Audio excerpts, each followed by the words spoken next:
Hello! It's us. It's the last We're stream playing. of the night. Yep. We're playing The Friggity Price of Coal. That's the name. That's the exact name. Google that. Hi, I'm Brian. I use he, him pronouns. You can find me at the Roomware Pod. You can find me on all kinds of fucking podcasts. You've been here for 3 hours. You've heard August talk about all the other stuff we're on. Playing today is Danielle. Hi, I'm Danielle. I use she or they pronouns, and you can find me on the internet at RedTailTalk90. And playing, also is Izzy. I was gonna say a character name. This isn't the right background. I changed. Oh, well, fuck. Oh, well. It doesn't matter. It really doesn't. Hi, I'm Izzy. I use CC pronouns. You can find me on Twitter at the Shondeer. This is the third game I've been in today. And, oh, thanks for getting rid of that other bot. We're getting botted now. We've been on long enough that they're here. And So August. Hello, I'm August. I'm also choosing to be in 3 games today, which is definitely a fine thing for me to have chosen to do. You can find me on Twitter at Harpydora. My pronouns are they, them. If you don't know me by now, then you haven't been here. So welcome if this is your first game of the day. Today we're playing The Price of Coal. The Price of Coal is a storytelling game about West Virginia coal wars and the year leading up to the Battle of Blair Mountain. Together we're going to explore the lives of coal miners and their loved ones as they fight for their rights and for their union. This is a tragic game. There's no winning. There's no way to avert the final battle in the story that we're going to tell. Our characters can only support and care for each other as best they can. The events of this game will include poverty and illness and violence, and then our other lines and veils are also in place. We don't want to see transphobia, sexism, racism. August, you're better at this than me. I've been doing this for 3 years and I still don't have them fucking memorized. So it's homophobia and transphobia, racism, sexism, anti-Semitism, violence against children and animals, sexual assault, domestic violence or intimate partner violence, unwanted pregnancy, plagues, and pandemics.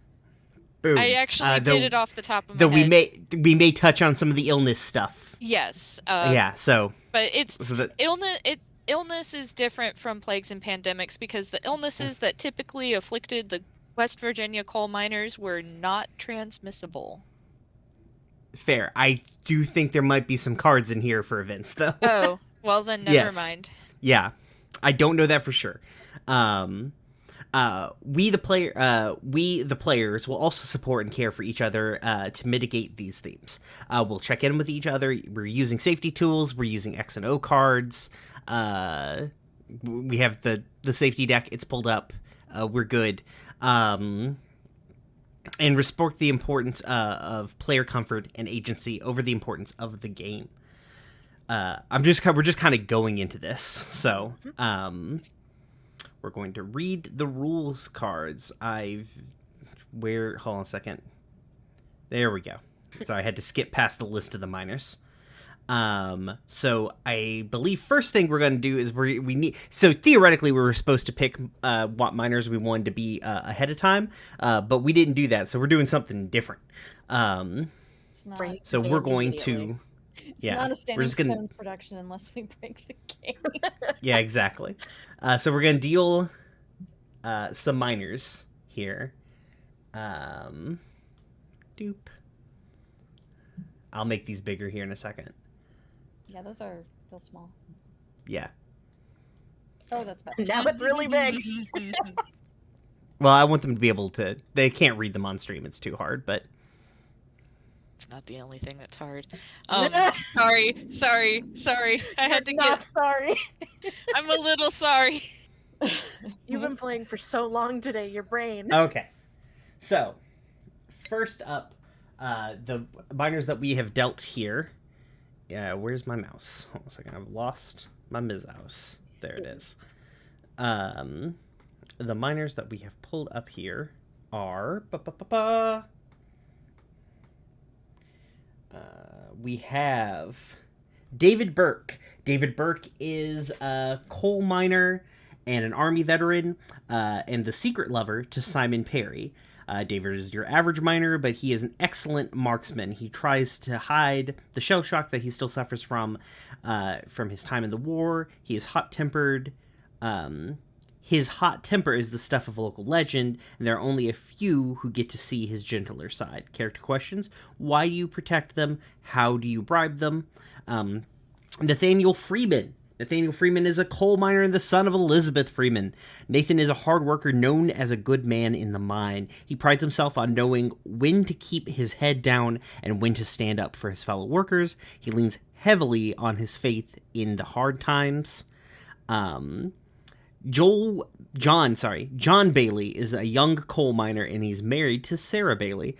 John is an idealist who believes that things can and will get better if the miners unite, but in private, at home, he is at odds with his wife. And Kit Parsons. Kit Parsons is a non-binary coal miner, the older sibling of Hannah York. Kit Parsons has been pretending to be a man since their teenage years in order to support their family in the mining. They have developed a valuable reputation for keeping their calm in a crisis. They are loyal and perhaps to a fault. Who wants what? Anyone feeling anyone? Nathaniel Freeman. Okay. Boom. That's Izzy. David Burke. Boom. Okay. Danielle? Kit. Cool. I will be a John Bailey then. Sweet. Now we deal some family. This is, again, not how you do this, but fuck it. I accidentally... Why won't it deal a family card? Sweet God. Shuffle. Fine. Is that what you want? You just want me to shuffle? You're dragging the cards off screen. No, they're fine. You can still kind of see them. You can see the names. That's the important part. I want to give you room to have the other ones. Oh, good. All right. So we've got a Simon Perry. Hell yeah.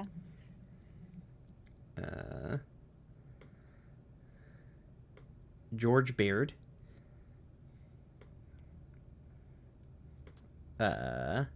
Sarah Bailey. Oh, good.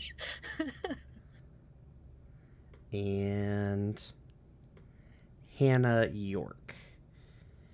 So I believe we are pigeonholed somewhat on some of these. So I can't take Sarah Bailey. Right. And David, you cannot take Simon Perry, and Simon Perry. Kit, you cannot take Hannah York. Yes. I'm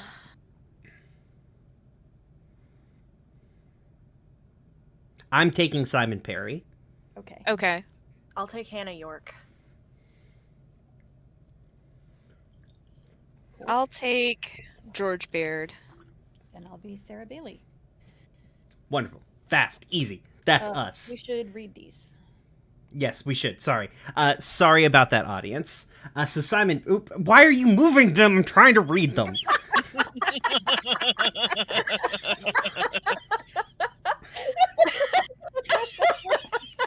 So, okay, I'll have to do them. Yeah.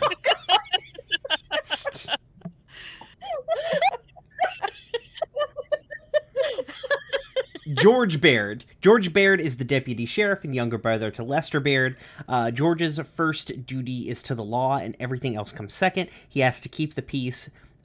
He has to keep the townsfolk alive. Sometimes he cannot do both.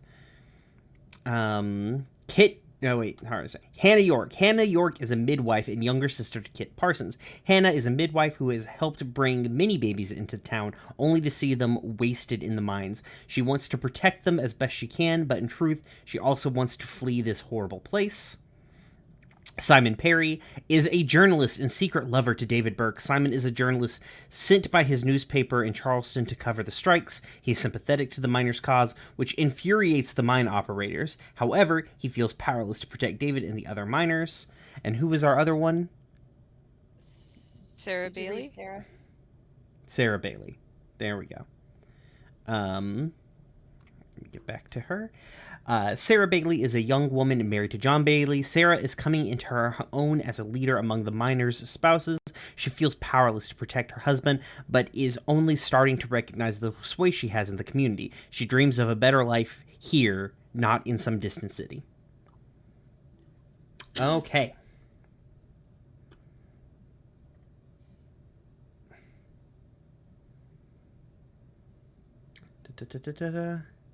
Choose characters from 2 different players. Okay, so place each minor card face up, where all players can see them. Each player will select which minor card they want to play. See, we don't pick it ahead of time. We just pick it. We did it right by accident.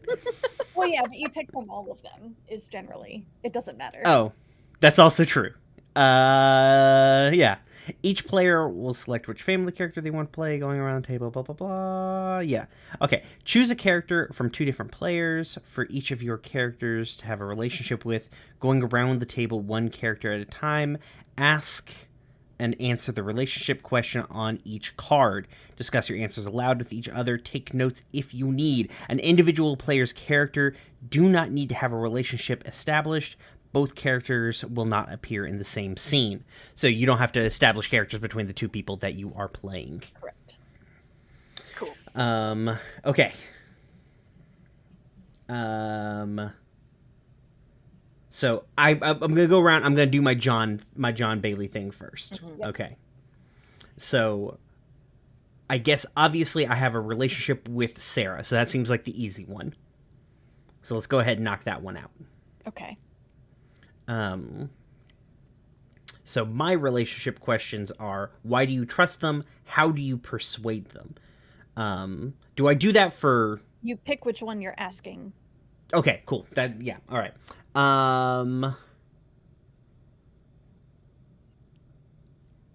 Let's do. I think I kind of figure out why I trust you. That seems like a pretty easy question to sort out. So, how do I persuade you? How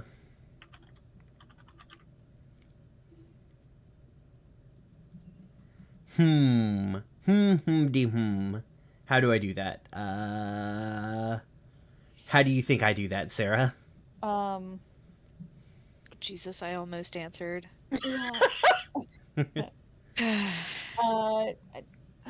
The only thing I could think of right now is dirty. I don't. Waypoint after dark. Jesus Christ. Oh, it's been a day, huh? Sure has. By making my favorite meal. Okay. Wonderful. Adorable.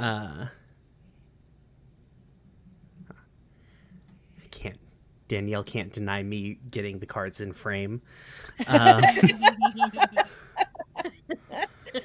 Okay. Sweet. I guess we'll go next. Nathan, you're up next. Okay. Really quick. I do want to point out that on the art for both Nathaniel and David Burke, they are both black men. Yes. Yes. Sorry, I couldn't figure out how to get both things to happen. No, that's cards. fine. Yeah. That's fine. I just wanted to point it out for the audience. Yeah. So It's really need to be. good art. It's good art, but we do need to be cognizant of that as we go forward. Yes. Let's see. Nathaniel's the only one who doesn't have a pre-existing connection to literally anybody. I think I want Nathaniel to have like a connection with David. Specifically because they are both coal miners and also like probably older men. At least older than Kit. And I think why do you praise them? I think Nathaniel looks to David for like advice and like leadership. And is just trust him. I don't know how to swing that necessarily into praise, but it's kind of like if somebody asks Nathaniel about David, Nathaniel will be like, "Oh yeah, David's a real good man." Mm-hmm. No, that makes sense. Yeah.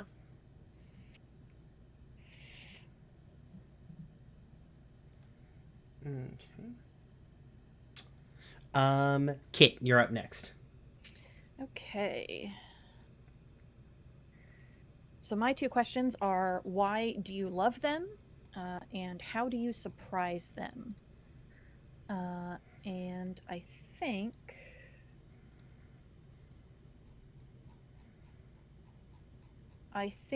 I would like to ask, who did you ask your question of, Izzy? I'm sorry. David. David, that's what I thought. Okay.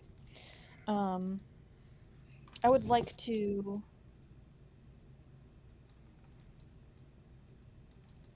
ask Nathaniel, why do I love you? Bless you. Mm-hmm. Do you specifically want me to answer this, or? If you have something in mind, I'm trying to think as well.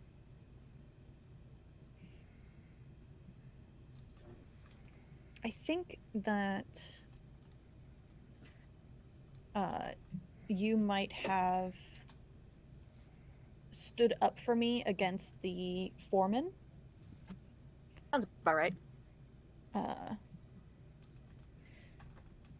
And that's kind of how, like, a little bit of a, like, stars in your eyes kind of crush, and then just, like, spending time with you. Yeah. Yeah. Nathaniel's friendly. Yeah.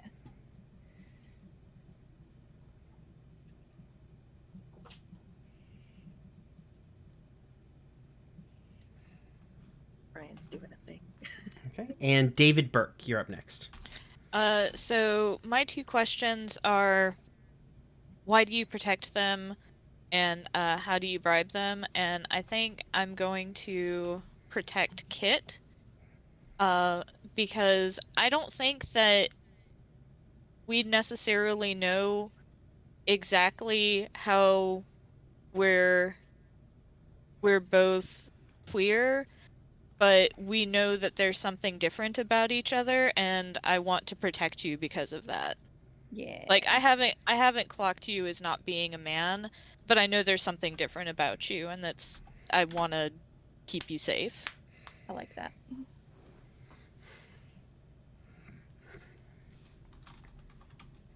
Wonderful. Okay, so next up is Simon Perry. Or actually, let's go through the minors one more time, I guess, and get all the secondary questions out of there. So it's me, John Bailey.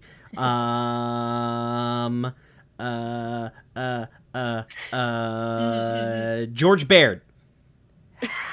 Why do I trust you? Well, I mean, saying you're a cop is not going to help. Yeah. Yeah. I mean, aren't you supposed to answer that question? Yes, but you forget that I have terminal GM-itis, so I'm bad at coming up with things on my own. Okay. No. Brian's not vamping, you're vamping. Yeah. So I mean, it doesn't have anything to do with the fact that I'm a cop. Maybe I have, because I also work to keep the townsfolk alive, maybe I have done something to save you at some point. Yeah, I think being a small town, like being a sheriff in a community this tight knit, doesn't necessarily, like, you lean probably more heavily on, like, less of, like, judicial punishments and more of, like real, actual, like, tangible peacekeeping sort of situations.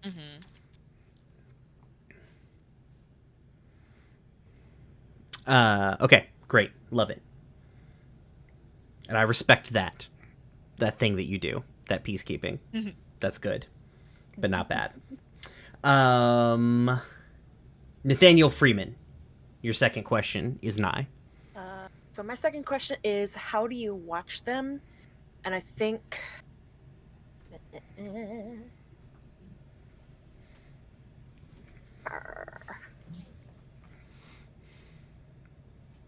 I think it's... How did that open over there? I don't want that Google Doc over there. Sorry. You're messing with your 5 monitors. Only 3 of them are attached to the one computer I'm using right now.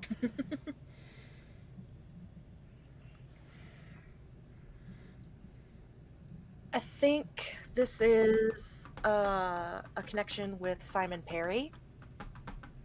Because I think that even though Simon is sympathetic to the miners, Nathaniel's still a little untrustworthy of the media. Just because of ways that folks like him have been portrayed in the past. Even if Simon never did that himself, you know. One of those things. Mhm.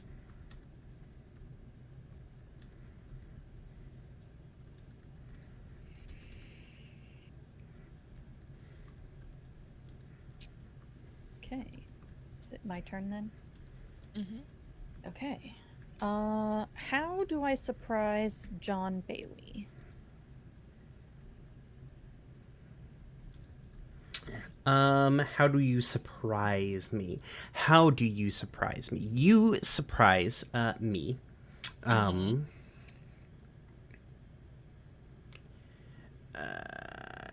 you... How old are you feeling like Kit is? Didn't pretend to Let's be, look at Kit's since portrait and they're determine pretty age. young. Their portrait looks really young. Yeah. I would say like Kit looks like 20s. early 20s, maybe. Yeah. Yeah. I think you surprise me by your calm demeanor. As a person who, in real life, works with a lot of motherfuckers who, like, do manual labor, there's a lot of goddamn bravado that gets thrown around all the time. And it's nice that you don't buy into that shit. And, like, it's surprising how composed you are at such a young age. cool. Also, I'm young. Fuck. I'm used to guys my age being shitheads, and you're not one, so.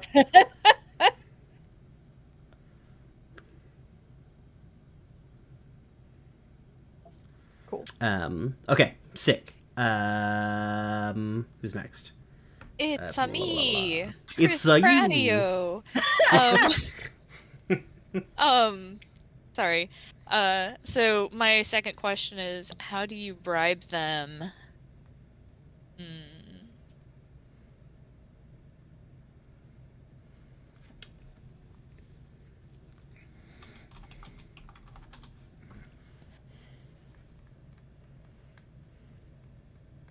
How? Who are you bribing? Yeah, I'm trying to decide, because I have two.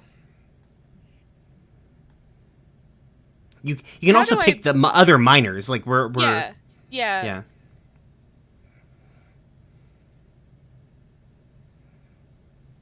Well, how do I bribe Nathaniel?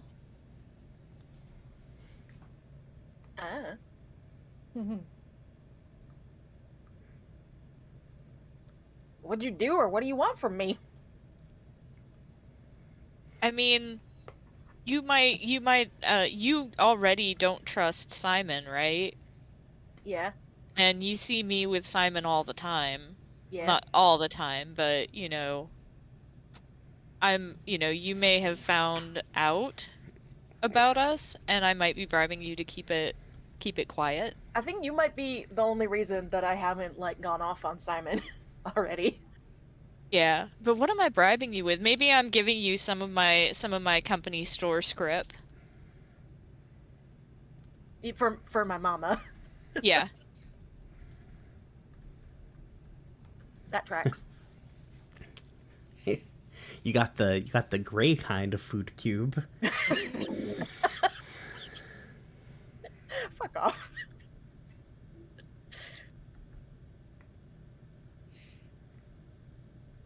Okie dokie. All right, so let's come back around. Now we're doing the families. Simon Perry. Let's see. Why do I admire them?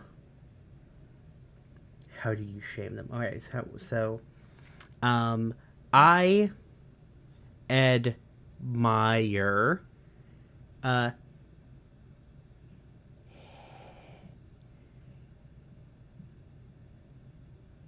Sarah Bailey. I admire you. Because I like that, like, it's really easy to get into a mentality in a small town of, like, I gotta get out of this town, become a pop punk singer.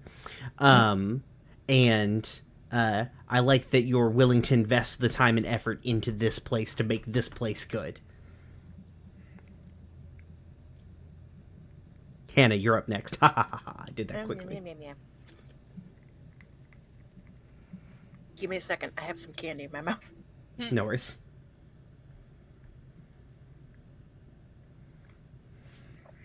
Let's see. My questions. Why do you envy them? How do you control them? That second one, though. Mm-hmm.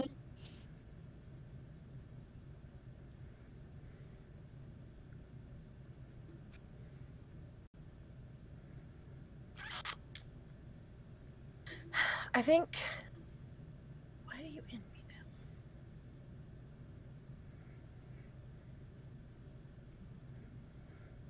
I think this.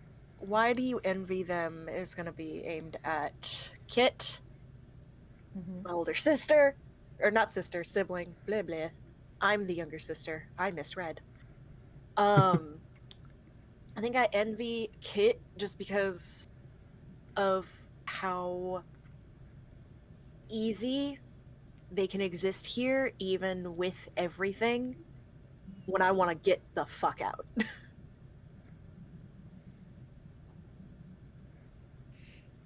Word. So sweet. All right, Sarah Bailey. Why do I tolerate George Baird?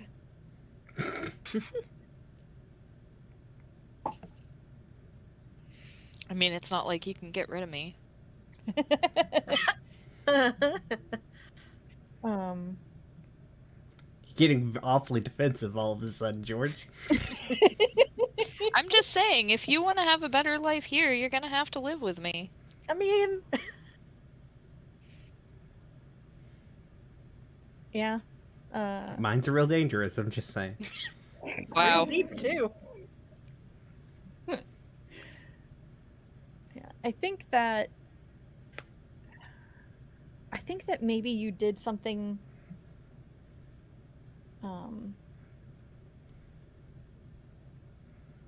very kind for our family. Maybe John doesn't even know about it, but like you brought us food when we were really hard up or something like that. Some crowning moment of kindness that it's hard for me to look past. Okay.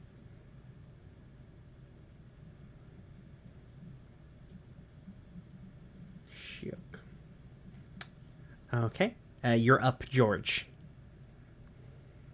So my questions are, why do you amuse them, or how do you honor them?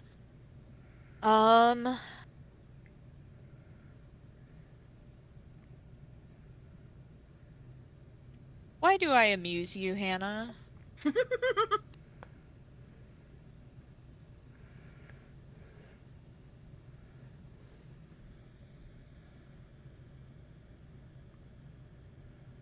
I have a suggestion.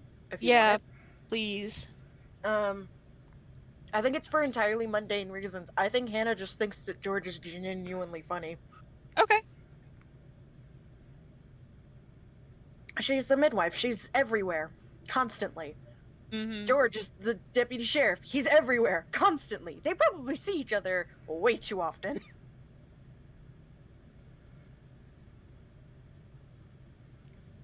Sounds reasonable. Mm-hmm. You know, dark humor. Yeah.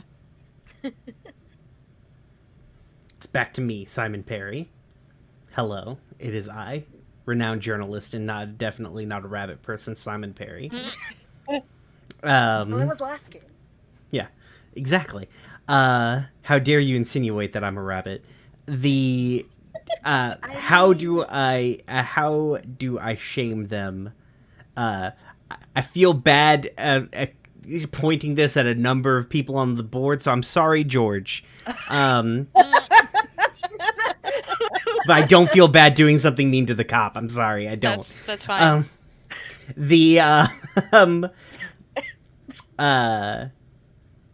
I think I shame you by like through either like your acts of keeping the peace, like right, you're just trying to keep the peace, right? You're trying to keep people alive. You're trying to keep the peace, and I have equated this as you capitulating with the operators. I basically keep calling you out in all of my reports for not doing enough to stand up to like the operators, to legitimately do something like materially good for the people that you're supposed to be serving and protecting. So there I like you go. that. Hey, so Now, how that we doesn't keep- necessarily mean that I'm right. I'm just saying that's where I'm going to be coming from. Yeah. My turn again. You know how we keep Yes. picking on the cop? Yeah. I was literally thinking about this like already. Was how do you control them? God.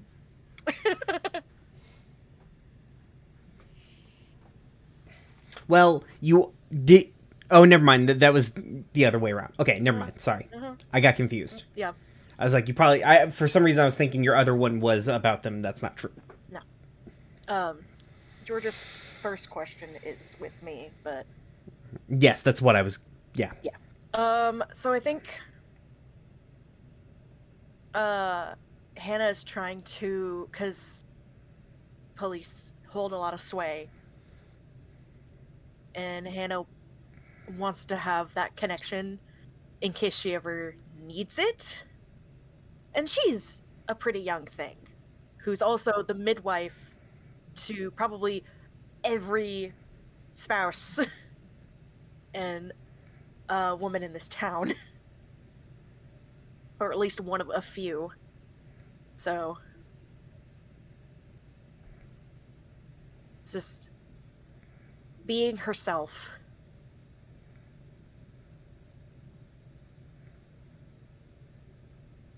If that's okay.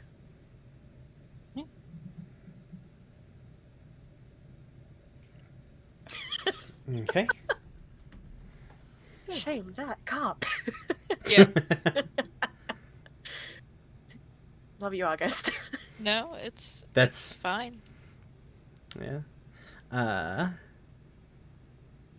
Sorry, since I've been going last, I put myself last in the dock. No worries.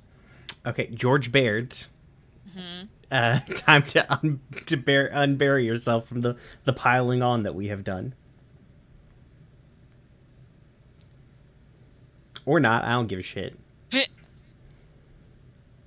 Wait, did I both trust and shame you. Let's rumble. Go ahead, August. well, I mean, you've been going before me, Danielle. Okay. Oh, did I skip Sarah Bailey? I'm sorry. Yeah, you did. Even Yeah, after I explicitly moved myself below Danielle not in the in the dock. document. I don't have that dog. You Yes. think I have? You I have, have it on the 5. screen! I have 5 screens and none of them have that dock open. Oh, jeez. 2 of them have the manual open for some reason. Oh, jeez. All right. How do I restrain my husband, John Bailey? I would prefer with something like, comfortable, like a cotton rope. Good. I'm glad Yeah. our brains went to the same place first. 2. You're both the Yeah. worst. But like in a vanilla sense. Oh, I'll land. find it in the chat. Hot.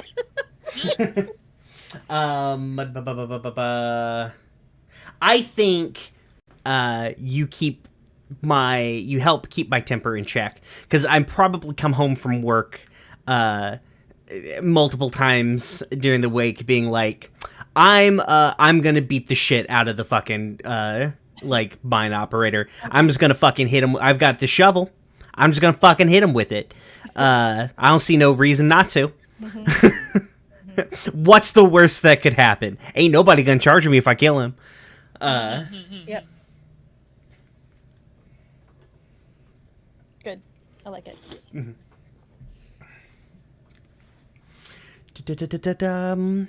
Okay. And now George Barrett. Right. So, how do you honor them?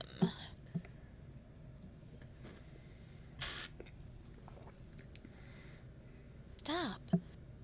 Statues. Yeah. I'm trying to decide who I honor. Like, who do I not have a connection with player-wise?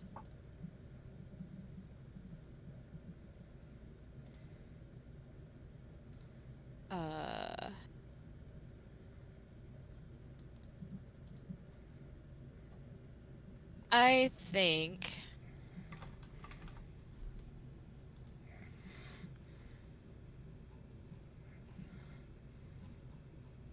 let's see.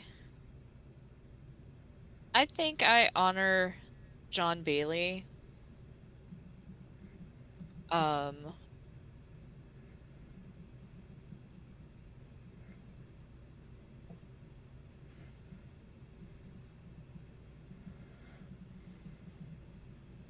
Shoot. What? Not Me? sure. What? Why? Why are you John- honoring me? I mean, you and I are on friendly terms because you trust I me. mean, yeah, great. I get it. I understand, but I just don't see. I mean, you What's are so an honorable here? idealist. Yeah, That's true. you're an idealist. I find that refreshing. I'm just trying to figure out how that translates into honoring you. I mean, I I guess. think you. Hmm? Oh yeah, sorry. I had a Oh. suggestion if you want. Yeah, go for it. Go for it. I think maybe because I think being an idealist, you have a tendency to get a lot of pushback from people who are either like stuck in their ways or are afraid of change or something like that. And so I think you honor me by like throwing the weight of your position like behind the things that I believe in or I'm talking about. That sounds good. Mm-hmm. So. Sick, nasty. That's all of them? Yep. Fuck yeah. Okay. Sweet. We did that in a great time. We're making great time. Mm-hmm. Choose characters. Blah, blah, blah. Next card. Okay. Begin play by reading the introduction text cards. I will get to those in a moment. If anyone would like to be the first player, they may volunteer to do so. The first player will draw the top fall event card and read it aloud. Okay. I'm going to clear the cards. Everybody, do we need our cards anymore? Team. Hang on. I think I've got most everything in the document. What? Are you removing them? What are you I'm doing taking- here? Into I'm my taking- hand. That's Yeah, I'm smart. taking my Uh-huh. cards into my hand so that way I can look at them again if I need Oh. to. Yeah, That's smart. we also do that. How do I do that? You on right-click and it. Take... Yeah. That works. Take card. I'm not Nathaniel Friedman. Wait. Oh, Yeah, I took is yours he- on accident. Yeah. Thank you. Gimme. Monster. Okay, there we go. I didn't mean to. Okay. Nope. No, you did. I didn't. Trying to- No, I didn't. Trying to kill me. No, Okay, so sorry. the first player will draw the top fall event card and read it aloud. The active player will frame the scene, providing context for which characters are participating in the scene, where it's taking place, and what is going on during the scene. Use sense descriptions when you can. What sounds and smells are your characters experiencing? What can you see or feel? These can help bring a scene to life and clarify situations for your characters. The active player may ask for suggestions from other players when framing the scene. Once the scene has been framed, begin a scene of in-character play. A scene is played like a conversation, where players say what their characters do and speak for them. Leave room for everybody to speak, but don't be afraid to describe the details of small moments and actions. Scenes are generally individual points in time. If you find yourself thinking of moving to another location or advancing ahead in time, consider making that a separate scene instead. Scenes should typically take a few minutes to play in the scene when the prompt on the card is resolved. After the scene has been played, continue clockwise with the players, drawing cards and framing scenes until the fall cards have all been played. Read the fall to winter transition card, then resume play with the winter cards, so on and so forth till we get through all of the seasons. I don't have the transition cards in the deck. We'll just have to read them from the PDF. That's fine. Each character has 3 interlude cards. I also didn't make those because this seemed real easy to do. Oh, actually, sorry. My bad. Each of us have 2 interlude cards because there's 2 to 5 players here. Interlude cards may be played at any time out of turn order to create a small scene including only 2 characters. Discard your interlude card after they've been played. Just kind of keep up with your interlude cards yourself, so I believe in you. I've got markers in the document. Great. Danielle is so much better at this shit than me. The game and the story end when ordnance has been drawn in the summer pile. After the final scene, everyone may choose to narrate an epilogue or conclusion for their characters. The narrative ends here, so this will be your final chance to shape a conclusion for your character. Okay, so let's grab the fall deck. Show fall deck. Sweet. Shuffle fall deck. I'm gonna drag 2 cards out of the fall deck. These are our burns. Okay. I pulled them over to the side where the audience can't see them, so there should only be 5 cards left in this deck. Okay. So let's draw the. Okay, so who does anyone want to go first? Read a thing first, don't you? Yeah. Do you want someone else to read it since you've been? Well, who wants to go first? So that's who can read it. Okay. Oh, we need to do the introduction cards. My bad. That is what we were saying. Yes. Yeah. I will do the introduction, but I don't want to go first. Okay, Or that's fair. I'll read the introduction cards, but I don't want to go first. So I can go first. So in 1920, the coal miners of West Virginia faced shameful living conditions and even worse working conditions. The coal companies controlled everything in the remote towns, cut off from the rest of the world but for a single train line in and out. Access to housing, education, and doctors were fully governed by the companies. Miners were paid subsistence wages despite high profits, or even paid only in scrip, which could only be used at the company-owned store. Within the mines themselves, workers experienced frequent cave-ins and other dangerous accidents, as the operators were reluctant to reduce production for the sake of safety. When whispers of unionization began to arise in the mountains, the coal companies responded harshly. They employed the Baldwin Felts Detective Agency, or company gun thugs, to violently and cruelly enact the company's will upon the miners. By the spring of 1920, a group of Baldwin Felts agents were sent to carry out an eviction. They were resisted by Sid Hatfield, of the Hatfields and the McCoys, presumably, the police chief of Mattawan, West Virginia. Events escalated from there, including the declaration of martial law, spiraling into the 1921 assassination of Sid Hatfield, who had by then become a local icon and a leader to the miners throughout the region. Martial law was declared in Mingo County due to the unrest. Miners from neighboring counties gathered in the thousands to march to bloody Mingo County with the aim of liberating their compatriots. Many of them were veterans from World War I, which was supposed to be the war to end all wars. In response, federal troops were dispatched to Blair Mountain, including aerial bombers equipped with leftover gas and explosive bombs from the Great War. Days of guerrilla warfare followed, during which as many as 100 miners were killed for the crime of wanting a better life. The miners were eventually forced to lay down their weapons and return to their homes, with nearly 1,000 arrests for treason in the days and weeks that followed. Sympathetic juries led to few convictions, one mercy in the aftermath.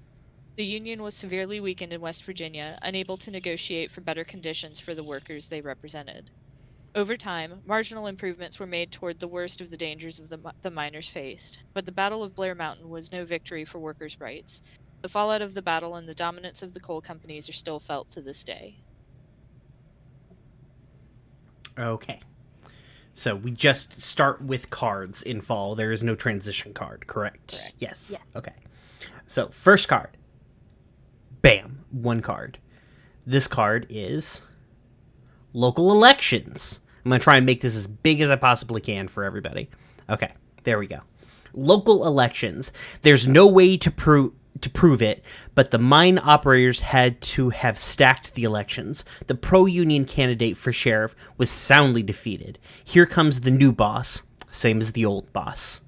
What can you do to push back against the pro-company agenda? So, we just choose what characters we want to play and who's in the scene, right? Yep. Okay, cool. So,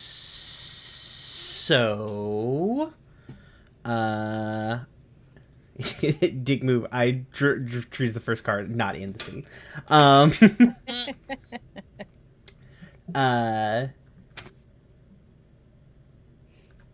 I feel as though we should probably get George. You seem like you're important to this scene. Yeah, I figured that was gonna happen. Sorry about that. Let's get also.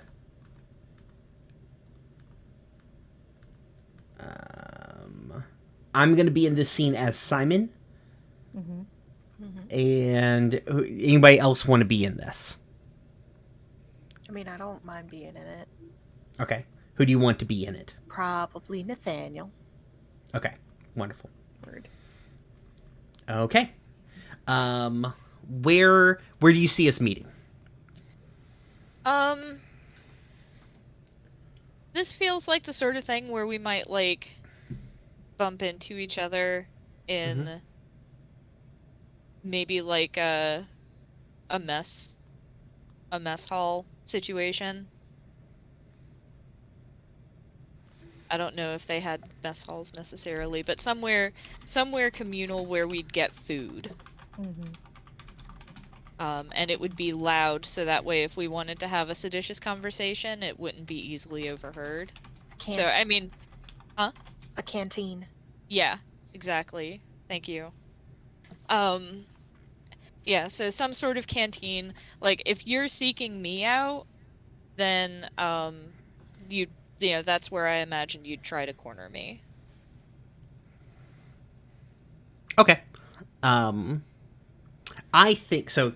So I walk into the room. It's fall, so it's crisp. It's currently fall, so it's real easy for me to describe what fall in Appalachia feels like. I can walk the fuck outside. So it's cool, but it's not like cold. You can wear like a heavy shirt and be fine. The building is it's just a basic wood building. It got it's one of the kind of like more hastily erected company buildings. It's not very well insulated. It probably has screen windows, especially for this canteen. It's set up kind of like a bar, but like way more open. And I'm thinking that you're George, right? Yes. I'm so bad with names, yet I play games where I need to know people's names. That's why Danielle takes notes. Yeah. Mm-hmm. So you're sitting there at a table, probably like nursing a drink of some kind, I imagine. Yeah. And I think like I come in, the air is like real. It's got that like real sharp, like to the nose feel. Not that it's going to, not that like sharp crispness when it's about to snow, but like that fall crispness. The cicadas have finally stopped fucking screaming at us. They have all gone to die again, finally. We found our corpses on the ground. Yeah. And so, like, I wander in and I clock you, George. And I kind of, like, sidle up, and, like, I flip over my little notebook and, like, pull the pencil out from behind my ear. And, I'm like, any comment from the, local judiciary on today's results? I mean, I ain't judiciary, but you know, it is what it is. I got a new boss. Happens every once in a while, you know. Just that's it. Just like, all right, gonna keep not excited for any policy changes or. Wait, you're John Bailey, right? No, he's No, I'm playing Simon. Oh, Yeah. you're Simon. Yeah.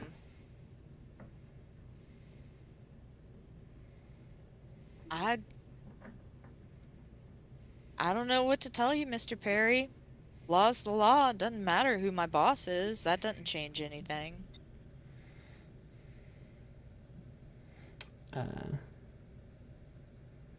Nathaniel, seeing these two people that he doesn't necessarily trust, kind of comes over and sits at the very end of the table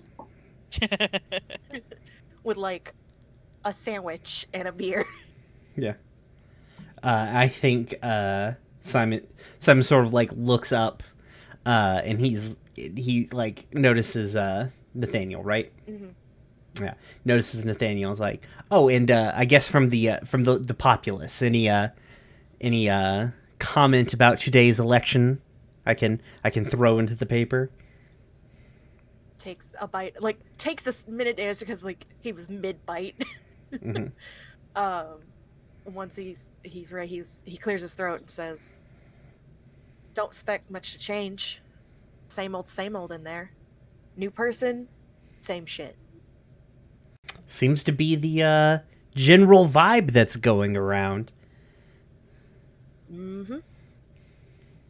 If I'm not hearing you, if I'm not mistaken, if I'm hearing you correctly, are you calling the law shit? I'm not calling the law. I am just simply seeking comment to report back. I am not editorializing on this particular article. I'm not Just reporting the facts as they are. Swig of his drink and looks at George and says, Deputy Baird, I ain't saying the law is shit. I'm saying that shit isn't changing. There's a difference. I don't believe I don't believe it was spoken as to whether that shit that is not changing is or is not shit. Just simply is shit. Exactly. George kind of rolls his eyes and takes a long drink and sets his mostly empty glass down and is just like, you... Actually, let me double check something. I'm gonna double check something on Simon really quick. Say this next thing.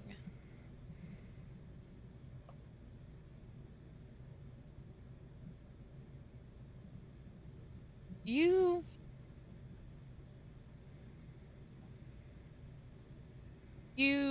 talk real big for a city slicker. You know that, Mr. Perry? I believe that is what we city slickers are supposed to do. Nathaniel snorts.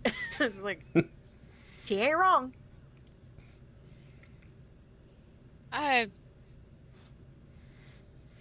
If your readers in Charleston want to know anything, they can come ask me personally, but I don't have anything else to say to you, Mr. Perry.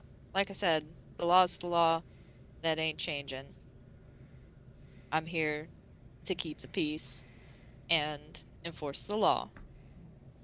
I have an easier time asking anybody but him about what's going on. You'll get a real opinion, at least. And with that, Nathaniel, like, gets up and goes away.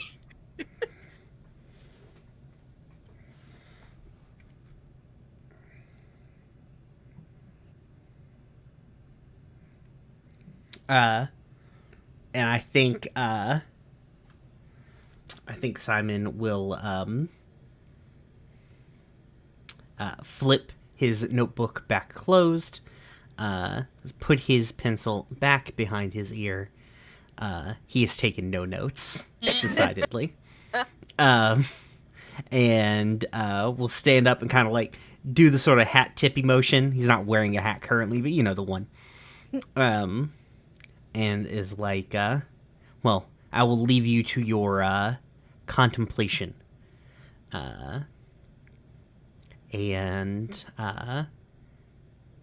let you have your night to yourself to contemplate the law and how it's the law.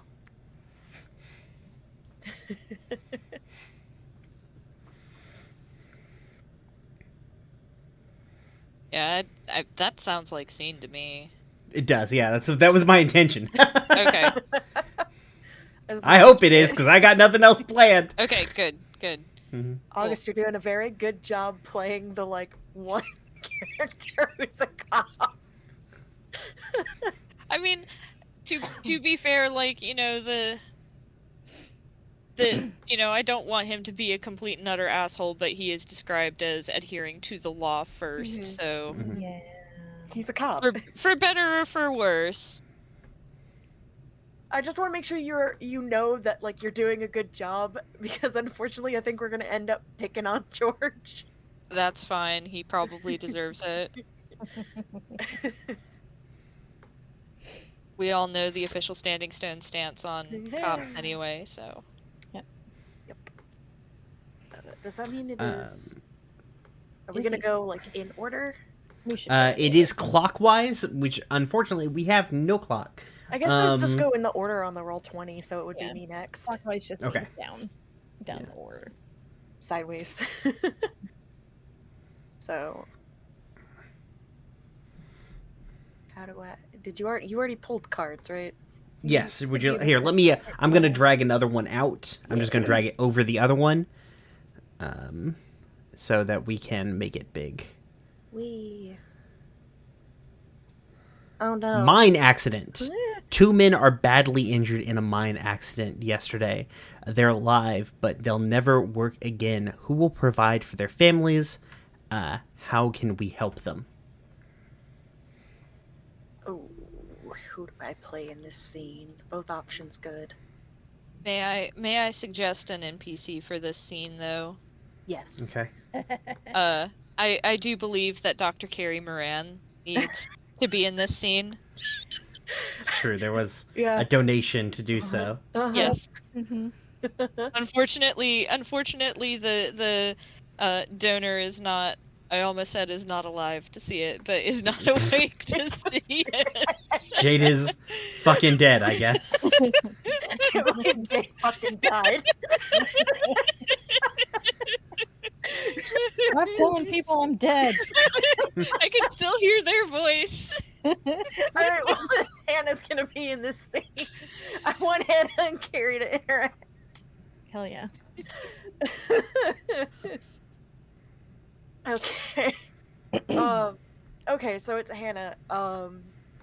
Doing basically, I think they just got the doctors all together, and she's a midwife, so she counts. But she's also, she knows their families, the wives and the kids, and so she is helping get together resources. Because I think probably the companies give like a little bit of something when somebody gets hurt, but it's mostly just like you can stay in the house, but that's about it, kind of thing. So Hannah's working on getting together like any food people can spare, which isn't a lot, but if everybody chips in, it's enough. So I think the scene is Hannah at the chapel doing this, because that's the easiest community space to do this in. Setting up space to like have people come, like do donations, bring like cooked foods, stuff like that. Making sure anybody who wants to come and like volunteer time to help the wives with the kids while they're trying to take care of their husbands. Anybody who wants to be here can be here. Because I don't think this is one of those scenes where it's a specific interaction. It's just Hannah is working with like the doctors, talking to them about what the men need. um, working with like the folks who live here, like getting the community together Mm-hmm. as best she can. Yeah. Actually, Sarah's here. I was gonna say Sarah is here. 'Cause Hey, she you needs got Sarah's help. I had to upload all of these things. I had to save, then upload them. So, God damn it! I almost answered again. Jesus Christ. and you know how I feel every time I'm listening to Loom and Brian says Izzy. Well, the worst thing is, usually when I hear my legal name, I'm like, whomst? But today I'm just like, what? Why do you want me? Has he been house hunting? Yeah, pretty Your brain much. is just focused in on the Yeah. the government name. Yeah.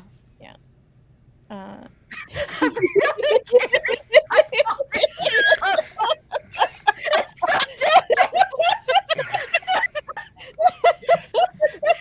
it's just as good, but it's just so different. Yep. So Sarah. I guess I'll be Carrie, I guess, for Yes. this, since somebody needs to be Carrie. Okay. So Sarah comes in. She's got a basket, a covered basket, that she brings up to, like the long table that Hannah has set up at the front of the church, and kind of sets it down, and kind of unveils just a bunch of like preserves of different kinds, and like meats and jams and vegetables and things like that, that she has brought, and she's kind of wordlessly unpacking it. Yeah, and immediately forgets my own character's name. Hannah like sees her and like comes over and sees what Sarah has brought and is like, "Oh, bless. I hope this isn't too much."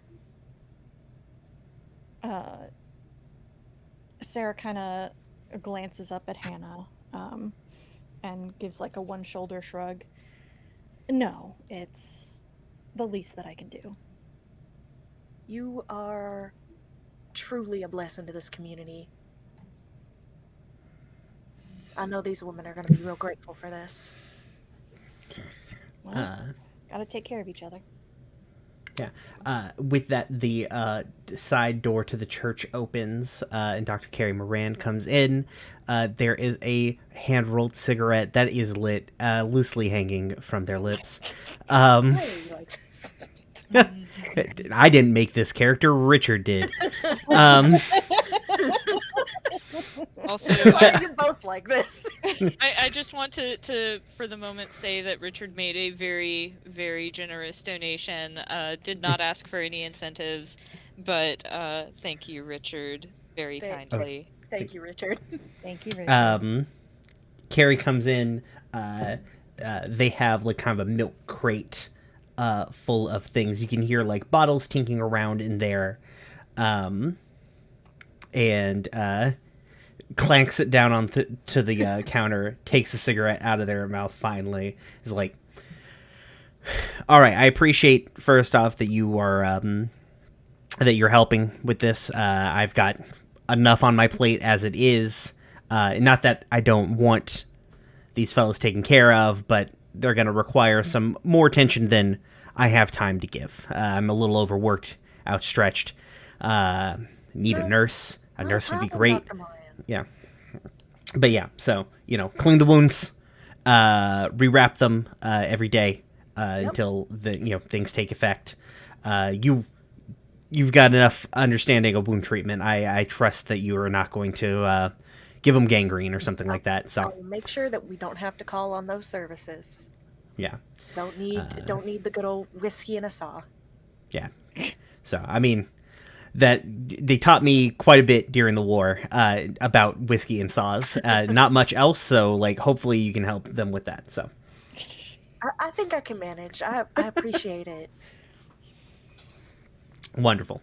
They they nod to you as well. Other person who's here. Yeah, Sarah looks a little green around the Yep, gills. Sarah. That's it. That's the name. You okay? Completely, like, used to this. Yeah. Carrie's like, you doing okay, Sarah? And, like, puts cigarette back in lips, grabs you, like, kind of, like, by the jaw, turns your head to each side, like, looking at you. Yeah, that tracks. Uh, And on one side. Yeah. Weird. It's weird. It's like I've dealt with these characters for almost 2 years, so. Sarah's kind of wringing her hands a little bit, and she says, "No, I'm fine. I just hate to think of anything else happening to these folks."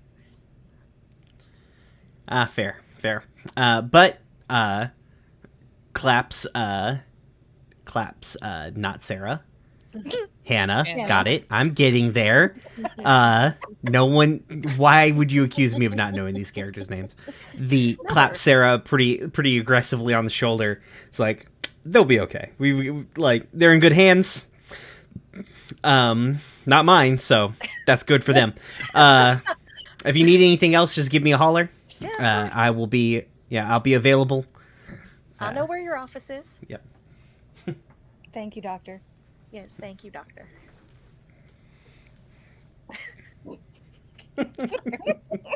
Jesus.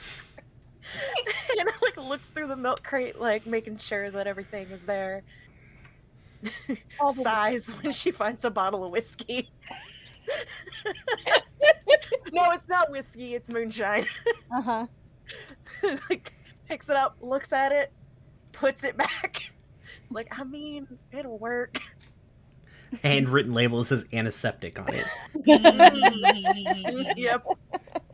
I'm not wrong. No, you're not. You are in fact right. And it just takes a moment now that it's just her and Sarah in here, and like deep sigh, rubs her face, and then like smacks her cheeks, and is like, okay, all right, I got this.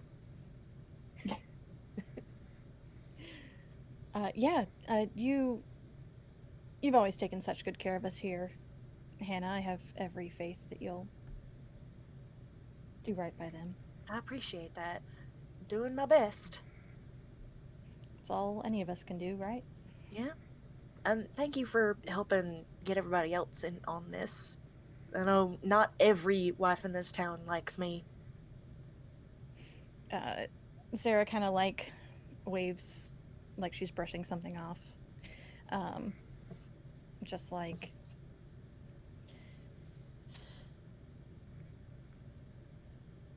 at the end of the day, it could be any of our men. It's the least we can do.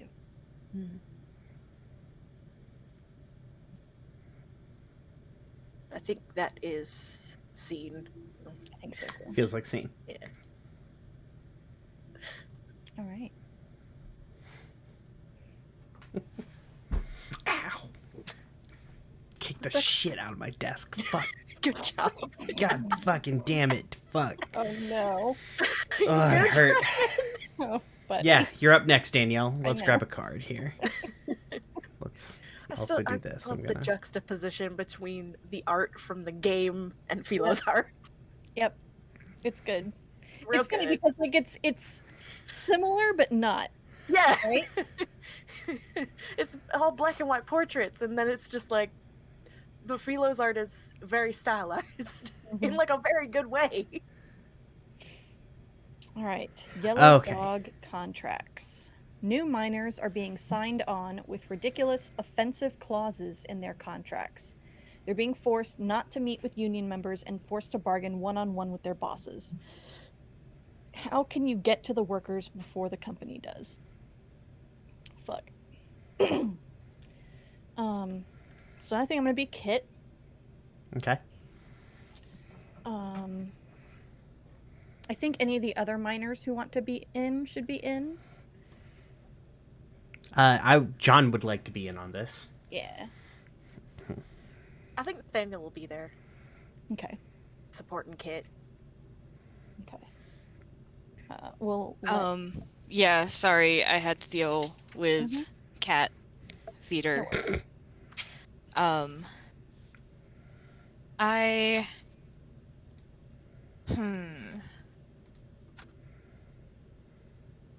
So I do feel like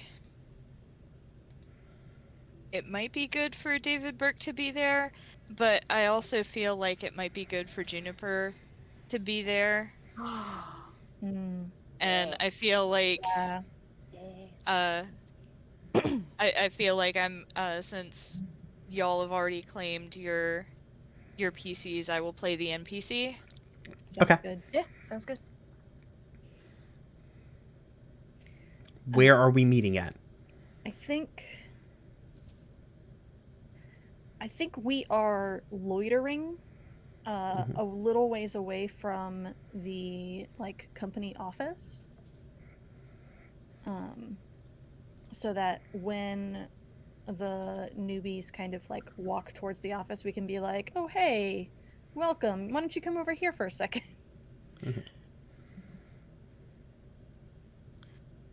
Yeah, and I think Juniper,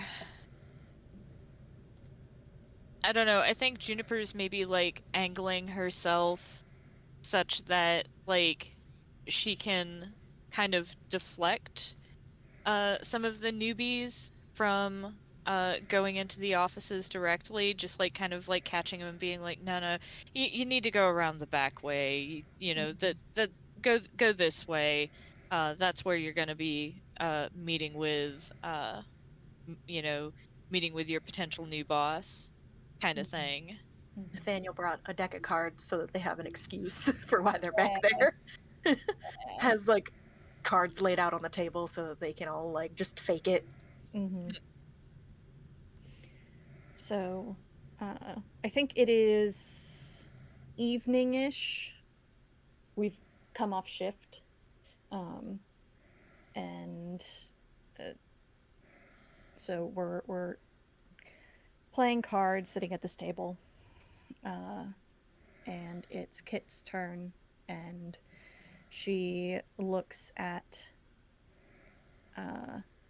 Nathaniel and says, "Bullshit." They look at Nathaniel and say, "Bullshit." What's bullshit? There's no way you have 3 4s. Now, how would you know that's bullshit? He's grinning. John. Yeah. John looks over. Oh, fuck. What's your character's name? Danielle. Kit. Kit. Looks over Kit's shoulder. Well, Kit's got 2. I think Juniper claps John on the shoulder and is just like, no, don't be playing their games. Nathaniel, Right, but now I gotta figure out which one of them's cheating. One of them's cheating! But... How's that your problem?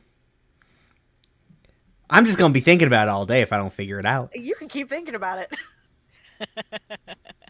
Because I'm not cheating. And he's still grinning. So how can you prove that I'm cheating, Kit? I don't need to prove it. I just need you to reveal your cards.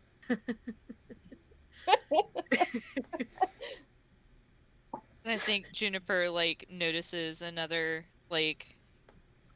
person on their way to go inside the office, and she waves them over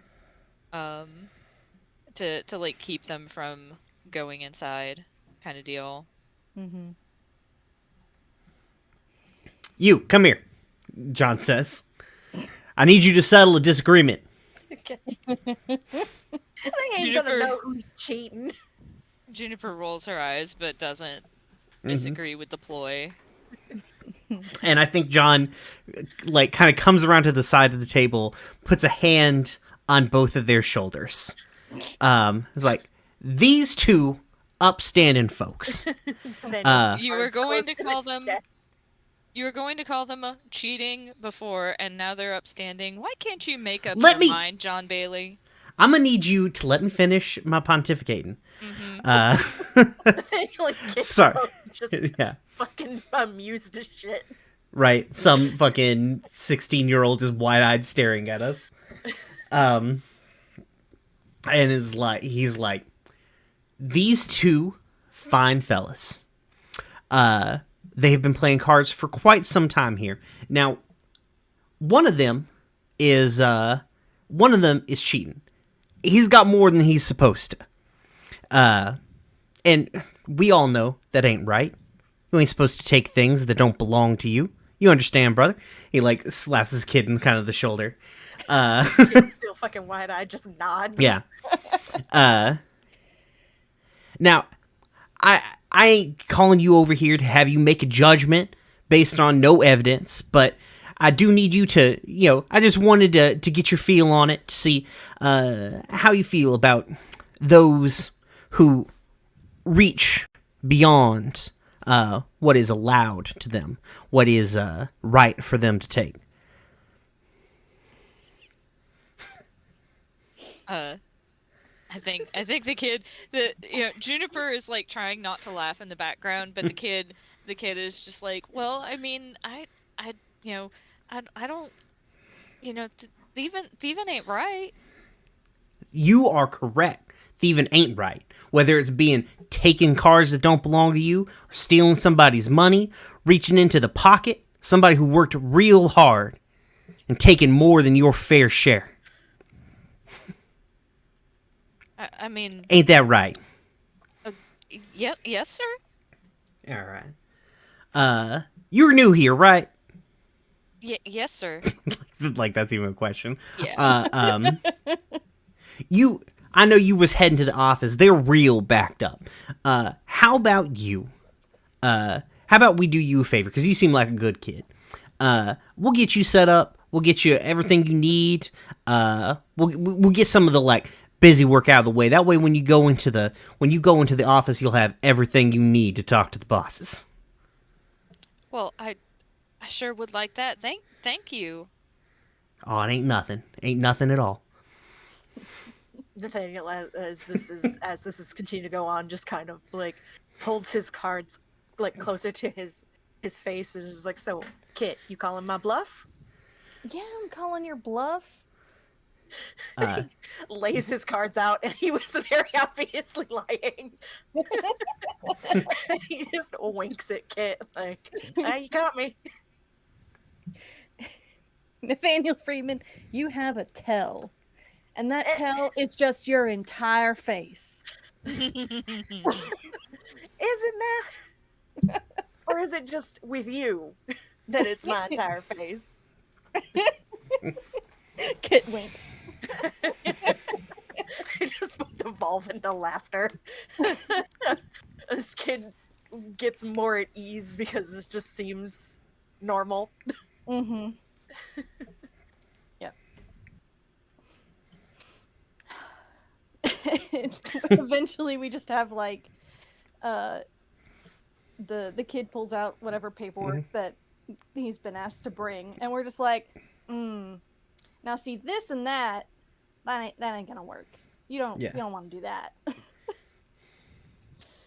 Good. I think that might be seen. Yeah.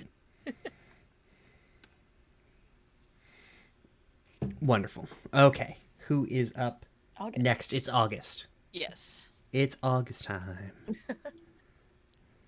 Is it though? It is now. No, it's September time.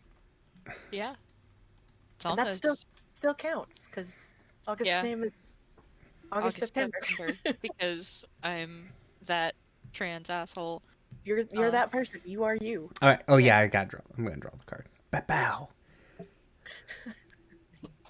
Shit. No, Bam. go back into this window. It's Labor Day, motherfuckers. Oh, This is supposed to be your day, a day to celebrate the trials and triumphs of the worker. The coal operators are celebrating too, but what do they have to celebrate? They barely work to begin with. How do you keep tensions from escalating among the miners?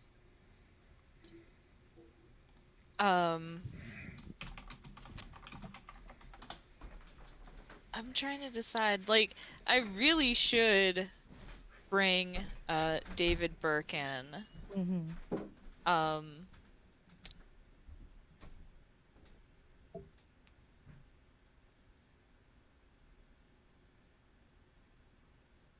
hmm. Both options good. Yeah, I should bring David Burke in because poor David, we haven't really seen from him, but at the same time, this feels like a scene that George should be in. Then do George. Yeah, so We got more There'll be a lot cards. of other scenes. yeah. So this is a scene with George. Um, I think anyone else who wants to be here, I think it should primarily be minors though, not family members. Mm-hmm. I think Nathaniel's keeping his head down for this one, so he's not there. He's with his mama. Hmm.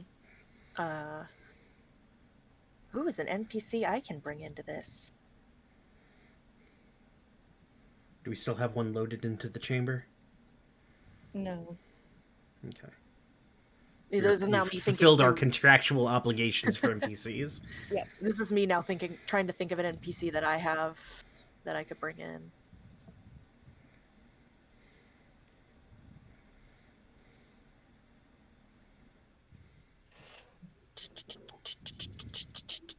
I guess Hart. I'll be Hart. Hmm. He works in this situation the most. For those unaware who don't know my characters like they know everybody else's, Hart is an ex-soldier turned regular worker, probably came in and isn't from this town. Might be newer than everybody else, but is definitely aligned with the other miners. Mm-hmm. Hmm. So who all do we have in the scene? So far, just George and Hart. I think I might Okay. bring Kit. I Okay. don't know that they'll get super angry, but That maybe is not necessarily the, like, you know, having somebody who's more level-headed is not necessarily a bad thing, considering it's like, how do you keep tensions from escalating among the miners mm-hmm. is Yeah. in fact the goal.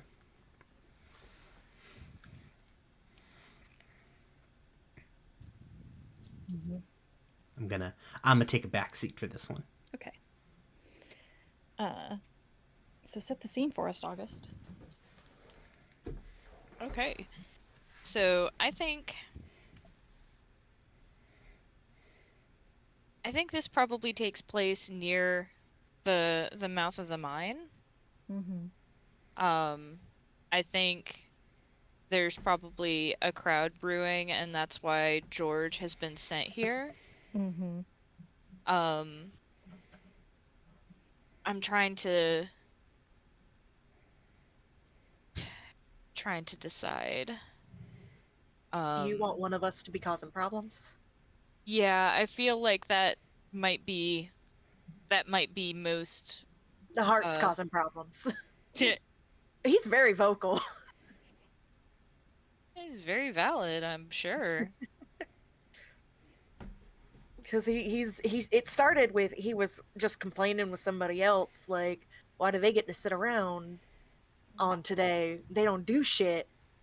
And it just kind of went from there as more people started chiming in, and now it's this. Mm-hmm. And Hart is just kind of at the head of it on accident. Yeah. Legit.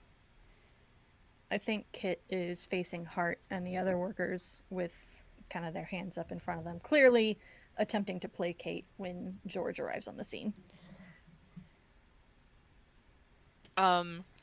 So Kit is pretending to be a man, and George does not know this, so George is going to unintentionally be misgendering Kit just That's for fine. the audience's sake. Yep. So he rolls up and says, "Well, Mr. Parsons, what can you tell me what's going on here, son?" Kit looks over their shoulder and I think their expression kind of darkens for just a moment. And they say, Officer Baird, everything's fine here. We're all gonna go, and they look back at the workers pointedly. We're all gonna go back to our families and enjoy our dinner. Ain't no reason to get the authorities involved. Well, No reason the authorities should be involved in this in the first place. Hart says, giving the deputy sheriff a death glare. I think George kind of like ignores that for the moment and is focused on Kit and says, "Well, I do believe, Mr. Parsons, that some of these folks here are supposed to be on shift. They might be enjoying their dinner later."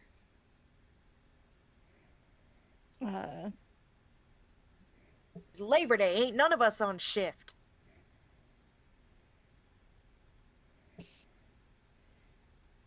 What does George say to that? Folks that should be on shift because they don't do shit are on their lazy asses at home. There's a bunch of yes from behind him. I don't think that's your call to make, sir. What's your name? Hart. Hart. Listen, that's not your call to make here. Like, it don't matter what day it is, the mine's still gotta go. People still need coal for their homes. Labor Day is a federal observance. Ain't your call either. You're right. And George like holds up his hands. Ain't my call. I'm just saying that some folks should go enjoy their dinner, like Mr. Parsons recommended. And some folks need to finish out their shift before they can enjoy their dinner too. Nobody has to be agitating. Nothing. So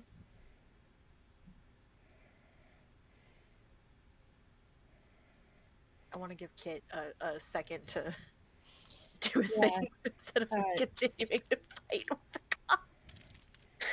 Kit's got like one hand on their hip and the other one is rubbing the bridge of their nose.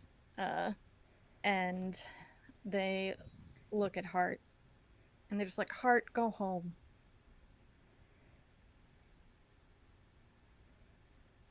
I think there's like this tense moment where Hart is glaring at Kit,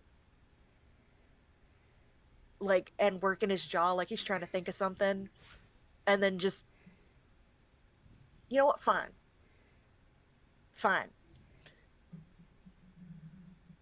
We'll go home. Thank you.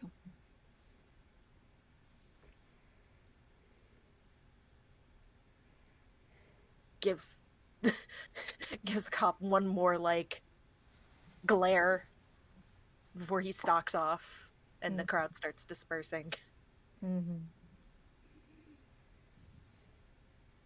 I think George turns to Kit and says, "Well, I appreciate your assistance here, but I reckon it's probably about dinner time for you too, isn't it?" Kit spits off to the side. Yeah, reckon so. Have a good evening. You too, Mr. Parson.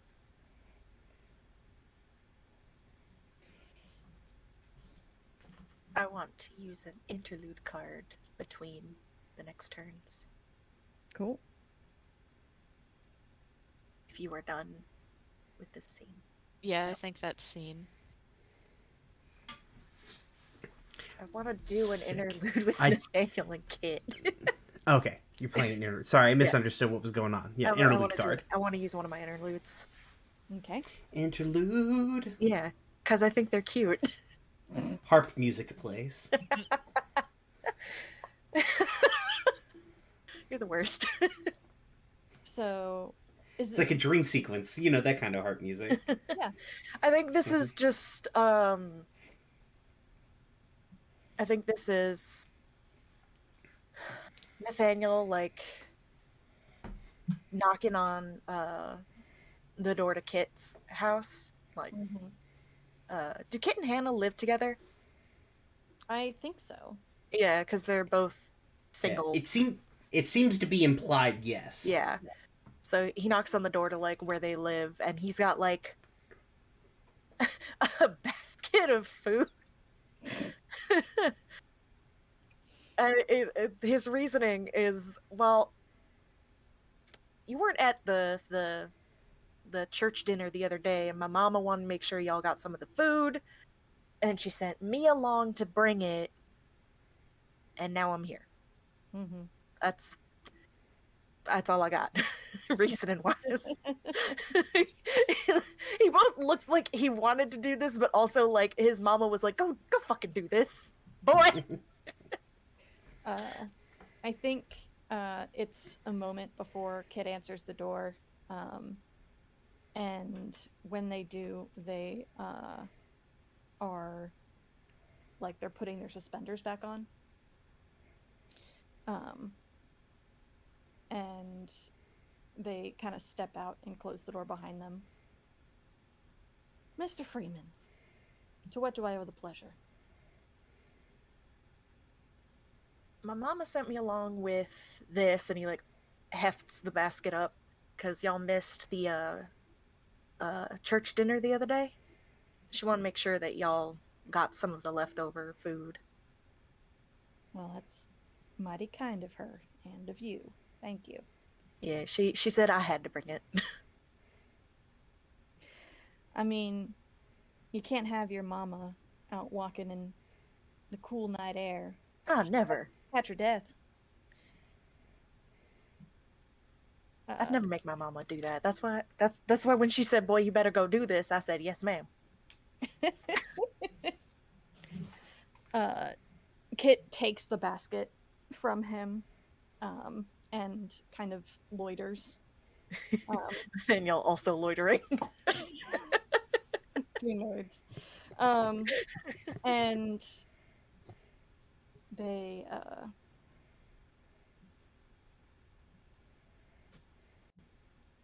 they do one of those things where it's like, well, you know, thank you for bringing this by. And they kind of like shift their weight towards the door, but don't commit to the movement. I think before like he notices the movie, he's like, I heard about how you stopped Hart from causing problems. That was real good of you. He can get a little hot-headed. Kit shifts their weight back. Yeah, I mean, it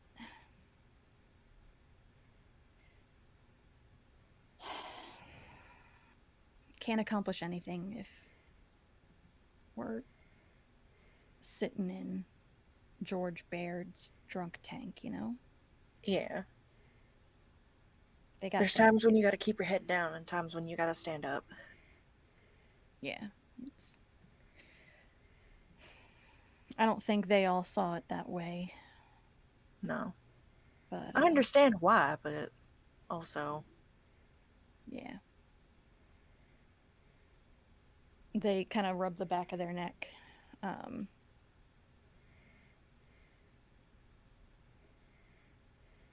Nathaniel awkwardly picking at like the hem of his sleeve for a moment.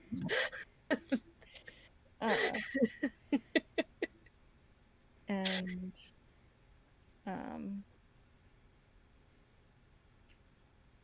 they go, yeah, I mean, I don't need him to like me.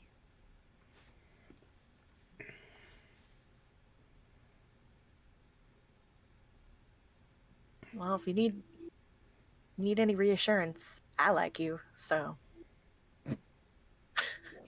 They blush a little bit. He like gives them like a crooked like half grin because he was trying to be funny, but at the same time he knows it didn't exactly work the way it intended. Uh-huh.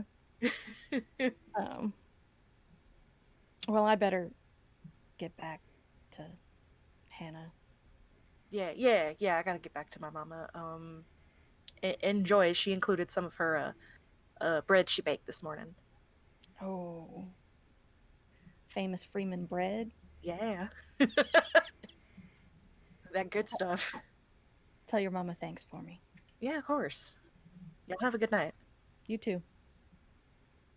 End scene. Word. Okay. Alright. Alrighty. Sometimes you have to have those cute moments between all the awful.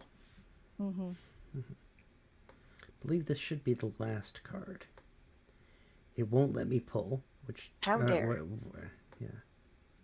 I mean, doing only 4 cards per season also makes sense since... Hold on a second. It says there were not enough cards. Yeah, that means you're down to the last card. I don't know why Roll20 doesn't let you pull the last card in the deck. I did not know that was a thing. Otherwise, okay, I'll burn 1 card next time. I mean... Hold on. This is going to be real easy to figure out because we know what we've drawn. Didn't you just pull them all off to the side? Yeah, I pulled the 2 burns off to the side. So economic, company store.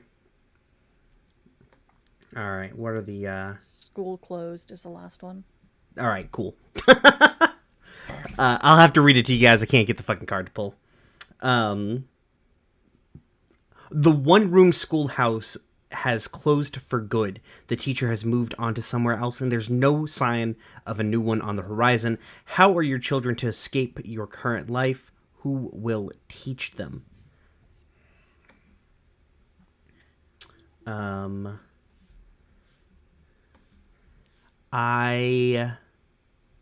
gonna be Simon. And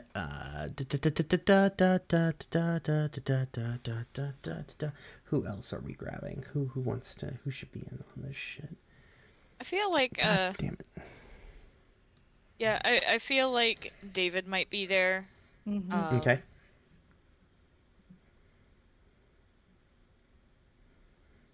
Okie dokie. And anyone else want to be there? I think what this is... Okay, so what I think this is... So we can open it up to whoever wants to jump in, if they want to jump in, how so, and so on. Because what I think this is just like a town meeting, right? We ain't got no school teacher. What the fuck we gonna do? Mm-hmm. Yeah. So... you know, we've got our town, you know, leadership up at the front of what I can only assume is also still the church. We got the one building with the seats and the stage. Yep. Yep. And up there is, I assume, a mayor of some kind. Mm-hmm. That's how most towns would work.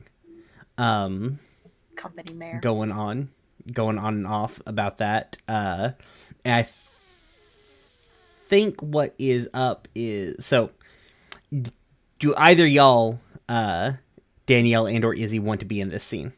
Because that will sort of change how I'm going to frame what's about to happen.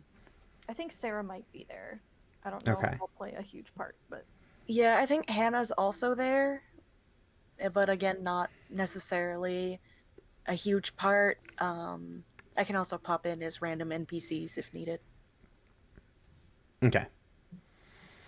And I think like the mayor is up there, and he's behind the pulpit, and he's like, now everybody calm down.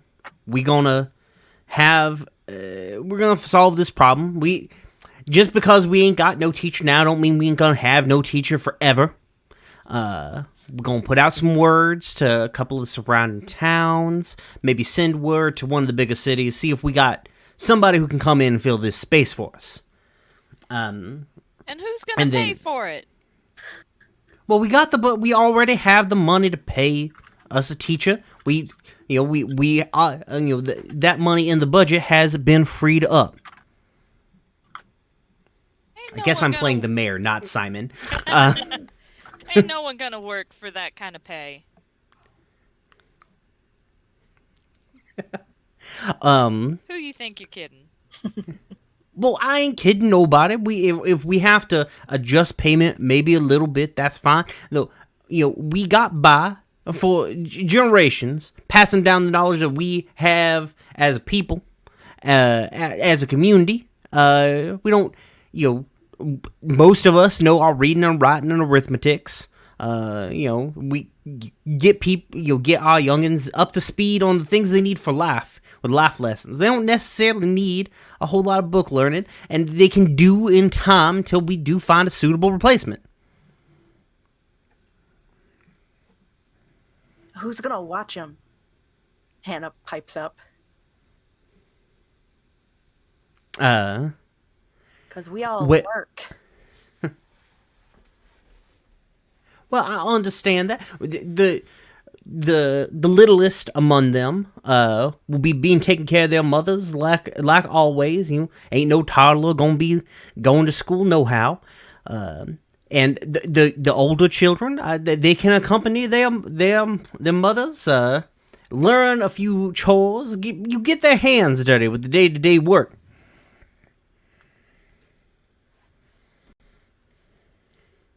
Hannah purses her lips because she knows that she can't say much more.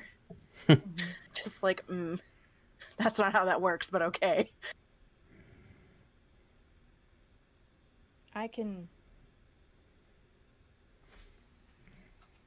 watch some of those what don't have other things in place.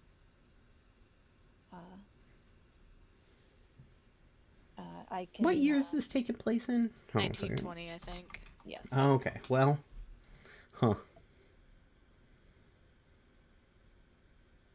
I can Anyway, sorry. Yeah. Go on. run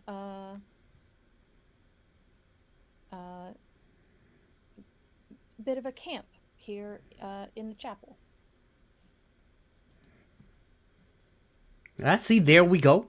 We, community stepping up, taking care of our own, like we always have. I think another mother pipes up from somewhere and is like, Sarah, you already do so much. Let some of us help you. I certainly won't say no to some help. I'm not saying that we don't help each other out, and I deeply appreciate what Mrs. Bailey is so kindly doing, but pardon all you ladies here, pardon my French, but this is bullshit. Why are we doing this when we should have a school that's got a good teacher who can teach our kids how to do better than we're doing? Don't you want your kids to do better than you did? Isn't that what all parents want? I understand that you're angry, but this is a house of God. I'm gonna need you to watch your mouth now. Can I be another random NPC who pipes up? Jesus Christ.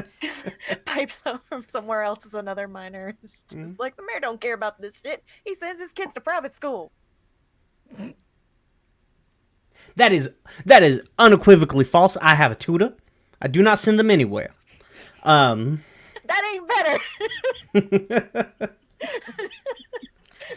So the mayor's too good. He's got a governess. Mayor thinks he's too good to throw in with the rest of us?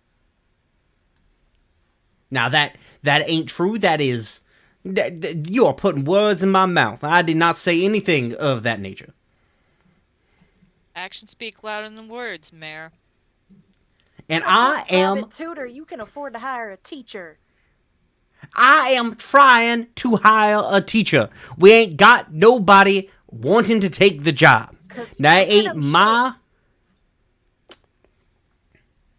This is completely normal compensation for the work.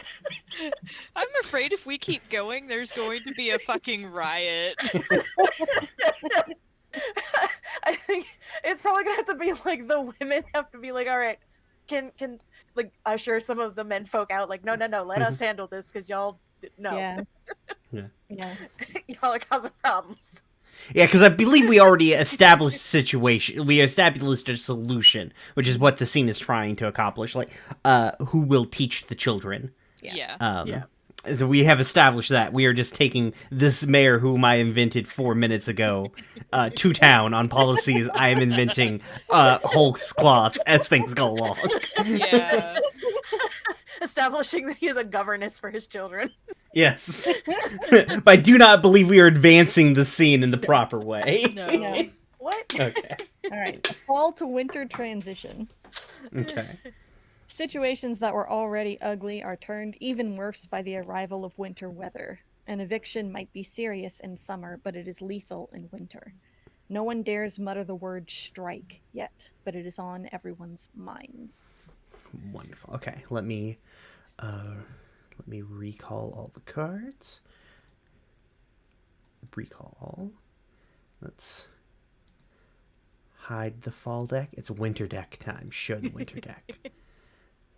I'm only going to burn one card this time. That way we can draw all 5 cards properly. Mm-hmm. Okay.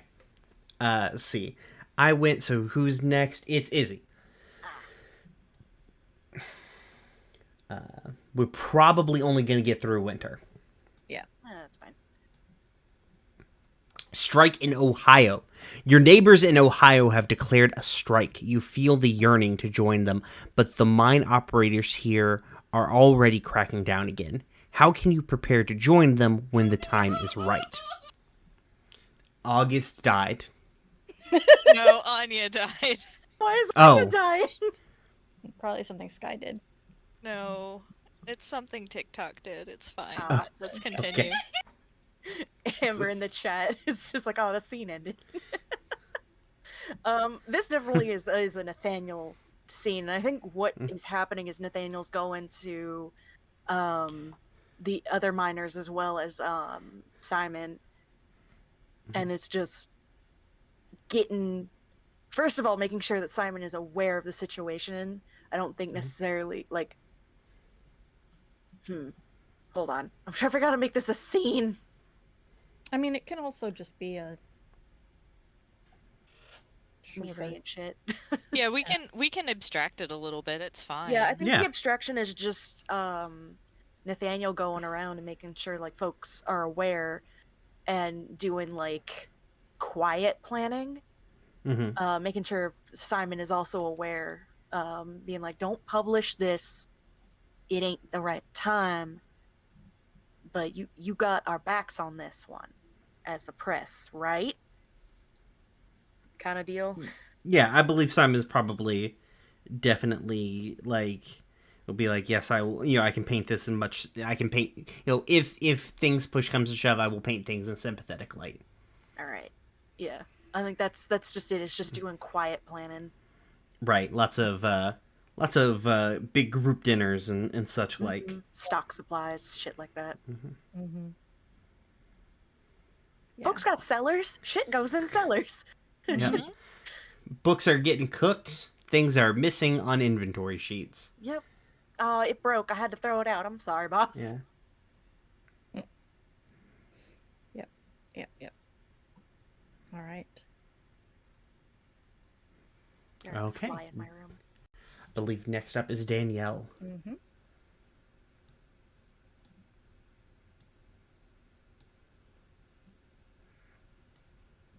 In the dead of night, a corrupt union leader has fled in the dark of night, taking with him several months of union dues. That money was supposed to be for the sick, for the evicted families, for the crippled. What are what are those people going to do now? I'm assuming they mean those people who I think the so, money yeah. was for. Yeah.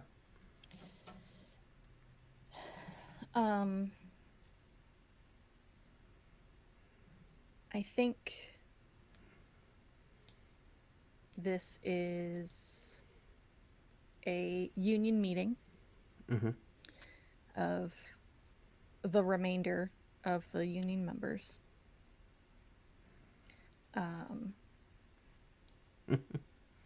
Who fled in the night with the union dues? Is it our mayor?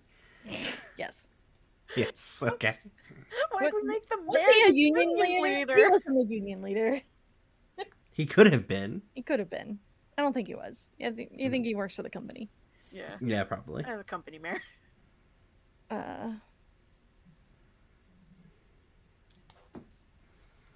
It's fucking Elijah.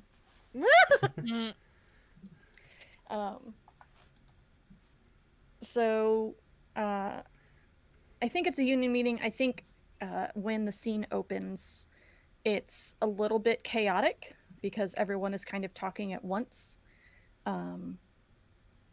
And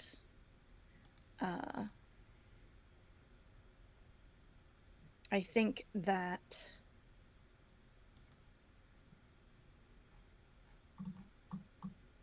Kit is kind of sitting down. They're very quiet. Just kind of like fingers steepled with their chin on their fingers, kind of staring into the middle distance at the chaos going around, thinking.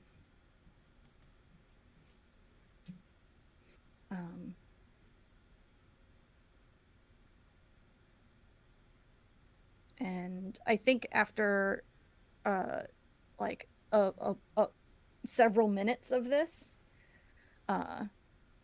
they raise their voice and call for quiet, and everyone kind of is a little startled by this, maybe, and quiets down.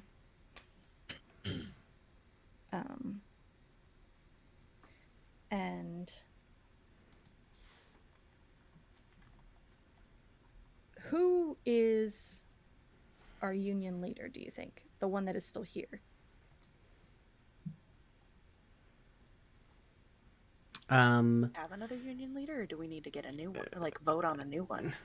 No, we probably have. There wouldn't be just the one. That's fair. Who's the eldest among us? It's gonna be me or David, I think. Yeah. I vote David. From the pictures, it looks like David. Yeah. Wait, is David... Oh, David is minor. That's right. Yeah. Sorry, David, you're our union leader now. Nope. Is August here? Did August go away? Sorry, hang on. Oh, no. I got a notification from my realtor. Oh, okay. That's completely fair. Yeah. Okay, yeah, so I can be the union leader. Well, the interim union leader, I guess, since the... Yeah. I think maybe you were also like you're a chair, like you're a chair secretary or something like that. Yeah. But now you've become the de facto union leader in the interim. Yeah. Not our very scientific process of, well, I guess your character looks the oldest. As though this is Lord of the Flies. Union bylaws. It's like the person who holds this position, should the union leader ever step down in between elections, becomes de facto union leader until election. Everybody be quiet. David's got the shell. Yeah. So, I've got the conch.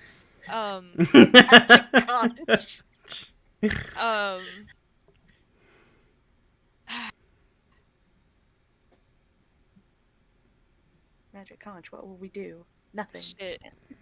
So Kit has called for quiet, and everybody has kind of startled, become quiet. Yeah, I think I think David's just kind of like pacing and like I don't think he ever like expected to be in this position and Right. is very clearly not handling it well. I think he probably like tries to start talking and then stops a couple of times and is just like I ain't gonna sugarcoat this. This is bad. This is real bad.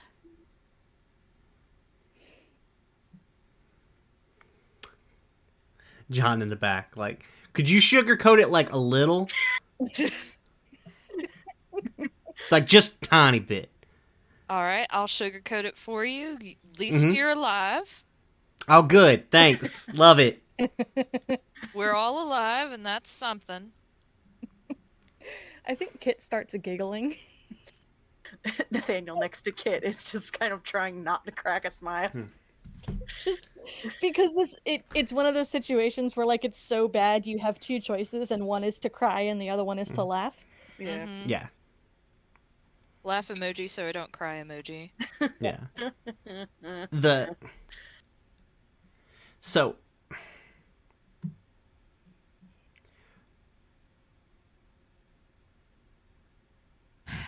I'm not sure. here's the thing. I'm not sure what we're gonna do. Are you taking ideas? And Nathaniel pipes up. Well, I sure as shit ain't creating them myself. I know quarters for everybody is already tight, but we may just need to house some people until we can figure shit out better. We'll save on heating bills at least. Yeah. I think David snorts at that. What are you doing, cat? A cat Yeah. walks across the stage. Bob. He's just being a menace. Yeah. And like also like Nathaniel continues like, and I mean we'll just probably have to do what we did when those two folks got hurt earlier this year. Just have to help each other out as best we can. See if anybody's got family outside town that could take them if they need to, go because the company says they can't stay here. And I think John huffs in the background. He's like, we ain't the one. This ain't me arguing against helping folks. But we ain't the ones who hurt them. We ain't the ones who put them out on the street. And we ain't the ones who made them sick. We all know who did that. And we paid into a fund to make sure they were taken care of. Because that's what we're supposed to do, because that's what's right.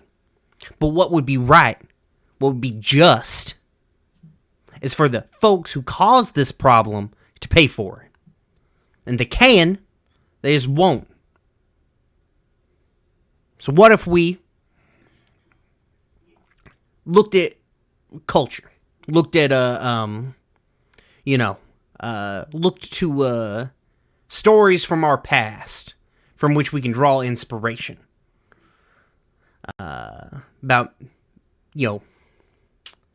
men taken from fellas like Robin Hood. You want to do that in the winter? I ain't talking about going out and like looks around the room like kind of like I ain't talking about going out onto the highway and jumping some poor soul who ain't got nothing. I'm talking about a box goes missing here. A crate falls off of a truck there. We got family, we got connections outside of town. And there are people with money outside of town who'd be willing to buy them things that happen to disappear off of inventory sheets.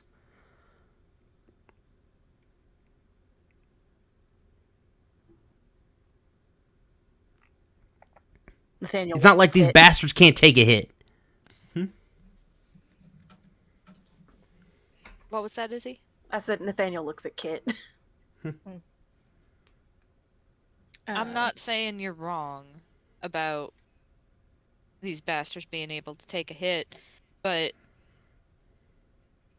we're in winter. If they decide to look too close at the books, if they decide to ask where that extra money's coming from, that could be it. We could all be out on our asses in the middle of the fucking cold.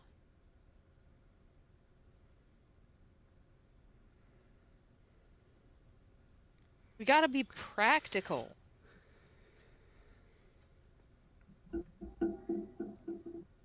And meanwhile, while we're being practical, we're bleeding ourselves dry trying to take care of our own. So when hard times do come, if for whatever reason we can't work or shouldn't work, be very careful about his words. Even though I just advocated for stealing from the company, but Yeah, There's a difference. There's a difference. Yeah, there is a difference. Yeah, we're out even more that we need to be able to keep our home fires burning.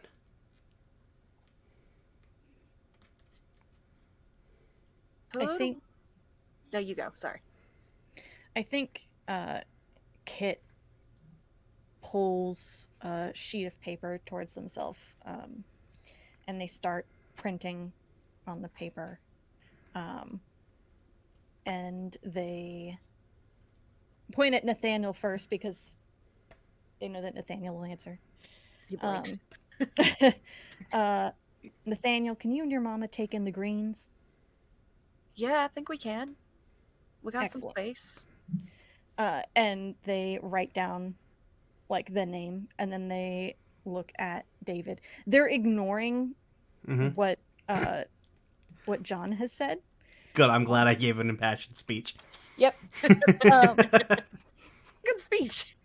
Yeah. It's not useful for right now.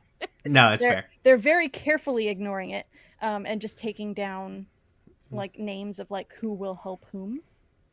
And is that what we fade out on? Is like Kit like putting together a list of who's doing what? I think so. Yeah. And then I want to immediately cash in an interlude between Kit and John.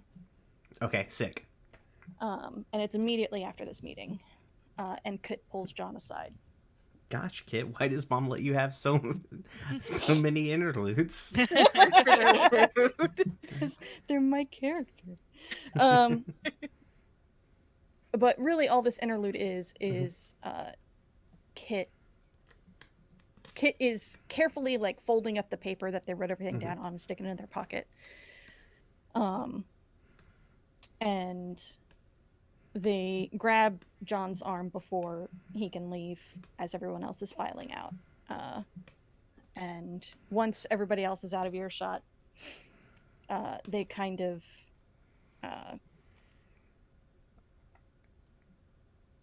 rub the back of their neck and say,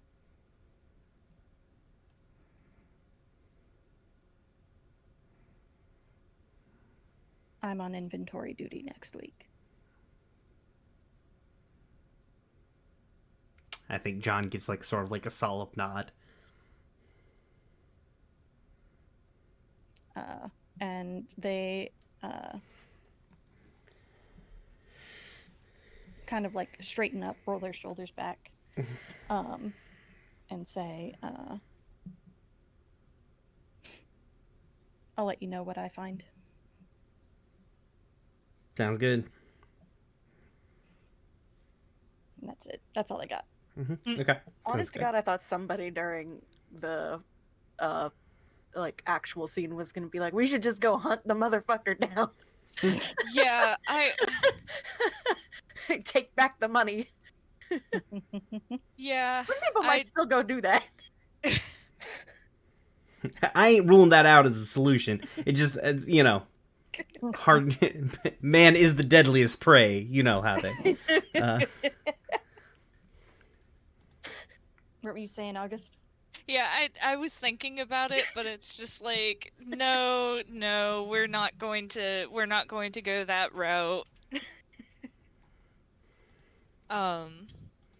Okay. Cool. I need a card if you please, Brian. Okie dokie. Kabow. Shebang. Bam. Oh, good. Oh, great. Pinkertons are here. No. Well, they're not. Well, this escalated exactly how it really should, frankly. Yeah. Uh, Sometimes the cards know. Jesus The fuck. Pinkertons are here again. Gun-toting thugs, all at the beck and call of mine operators. You know that if you put one toe out of line, they'll be on you like a ton of bricks. How do you keep them from crushing you? We cry. So, any scene I've been David in has been like kind of explosive, so I think I'm gonna dial it back a little bit. And we're gonna go with George because George is here to be a peacekeeper and as Mhm. you know, as just as much as he is a law enforcement officer. Not saying that, anyway. Yes, so George is here. I feel like John Bailey should probably be here. Oh, you don't want Simon here just busting your fucking chops about the Pinkertons being around? Well, I mean, it feels more honest for like the miners themselves to be Yeah. Yeah. here, Yeah, for sure. potentially agitating. And Mac, I also almost read this as company gun things too, so don't feel too bad.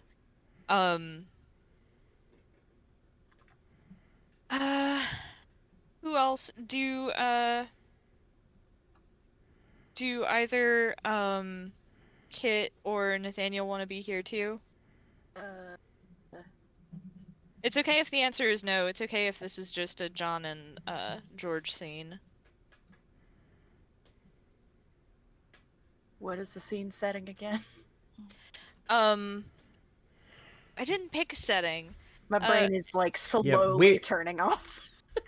Where are we? I think is the key. Yeah. Yeah. No, I think this is probably somewhere in the open. I don't think it's like the canteen or something. Maybe we pass each other and like I grab John, not like threateningly or anything, but I just kind of like, grab John and I'm just like, "Hey, we need to talk," kind of thing. Nathaniel could just be on the street smoking or something, like Yeah. on break. Mhm. Yeah, so John or not John, George George kind of like tugs John aside. I'm assuming John will follow him since we're on, friendly terms. Yeah. What's up? Listen, I know people respect you around here. And I know people don't always have the most respect for me. And that's fine. I don't need them to respect me. I just need them to respect the law and the rules and the regulations set out by our employers. And doesn't seem like while I'm around people will necessarily do that. And that's why we've got these newcomers in town, shall we say. Oh, you mean these these paid fucking assholes? I didn't say that, but you do know what I mean. Listen, we can. I understand that we're not going to see eye to eye on everything, though. I respect that you're coming from a difficult place. You're between a rock and a hard place. A lot of times, I understand that, but I think we can both agree that all these fucking, gun wielding, club having, fucking Yankee assholes are assholes. John, that's not the point. The point is, Feels like a point to me. I'm just saying. I'm trying to say that if you can get folks to keep their heads down for one goddamn minute, then maybe, just maybe, this powder keg won't go off. It don't need to go off. People listen to you. They like you. This don't need to blow up in anyone's face. And I think John sort of nods, and he like puts a hand on your shoulder, and is like, "This don't need to. I can agree with you on that. We ain't in a position to be kicking this hornet's nest. And while I do not like them, I also, there's picking fights that you can't win for a purpose, and then there's picking fights you can't win that's going to get your fucking teeth knocked in.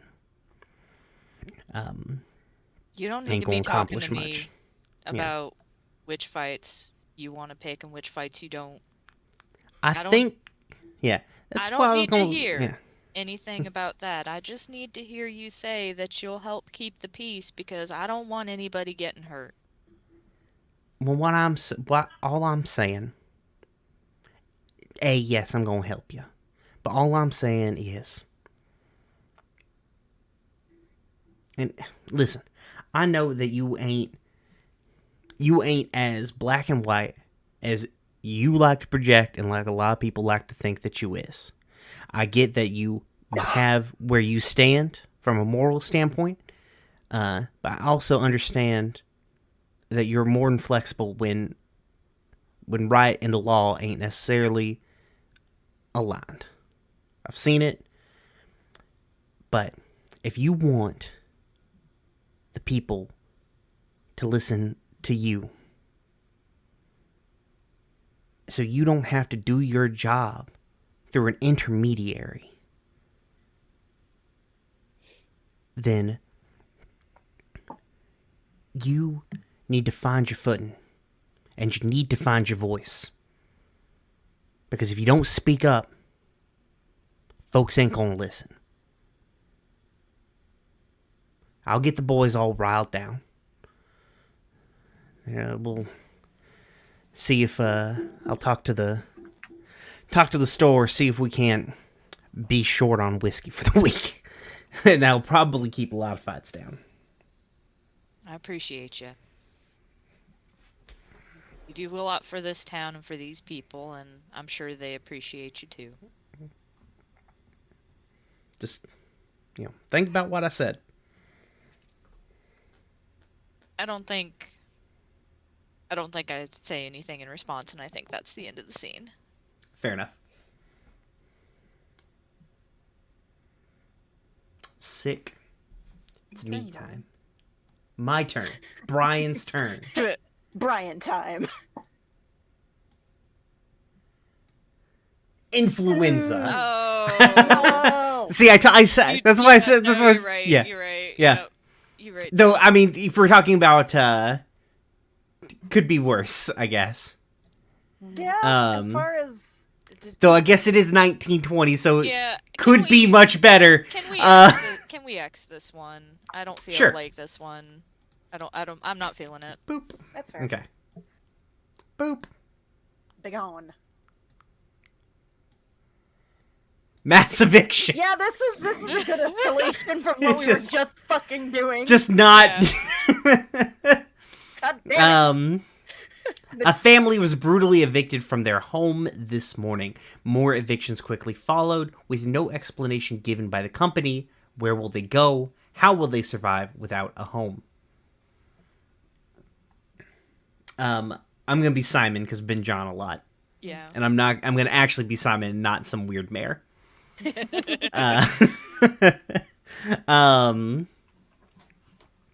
Unfortunately, I believe our good deputy sheriff is probably also in this scene.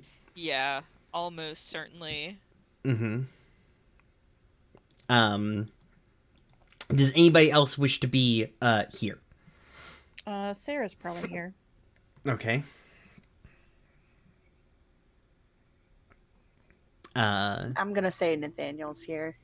Okay. I don't think Hannah's got a reason for this one.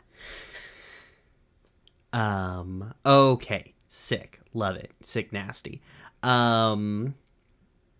So I think there's just like a ton of commotion running around at the house. And I think what this is there's a big crowd outside of the offices for the operators. Mm-hmm. Not a big crowd, but like a sizable grouping of folk. Enough that the deputy sheriff's like, shit. I probably need to go over here before a building burns down or something. And Simon is there. He's doing reporter things. He's doing the reporting. And I think we see like George maybe with his like hands on his hip, exasperated. Is like there's a solid murmuring in the crowd, but no one has been like, all right, fuck them, like Yeah. yet. There's probably at least 2 or 3 Pinkertons standing outside of the operator's office, kind of functioning as security. Mm-hmm. Too. Bastards. Yeah. And I think Simon comes immediately up to George and being like, hey, like, he's got his, like, pencil in his notebook, and I think he pointedly flips the notebook closed, in, like, a symbolic gesture and being like, listen, I'm not trying... What the fuck happened? What is this? Can you give me any information on this?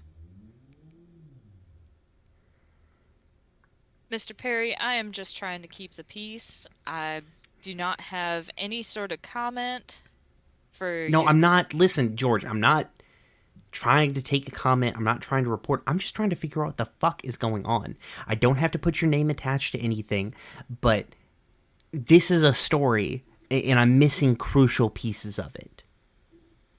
I mean, it's fairly simple, Mr. Perry. Folks couldn't pay their bills, and that's what happens when you can't pay. Except that's not what the people who have been put out on the street are saying. They're saying that they don't have a reason, that they weren't behind on payments. Hell, most of this housing is not for straight up renters anyways. It's provided by the company as part of compensation.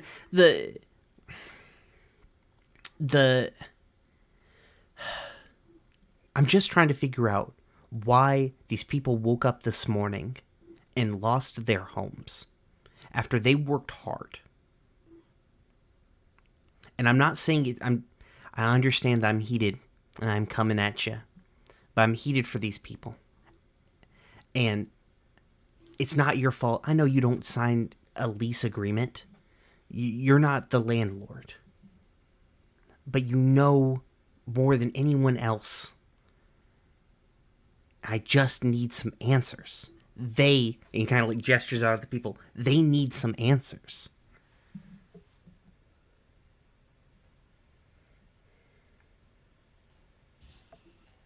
And I think George just kind of sighs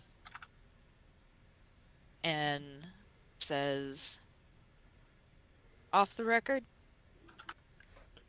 Puts his notebook in his pocket. I heard there was some breach of contract.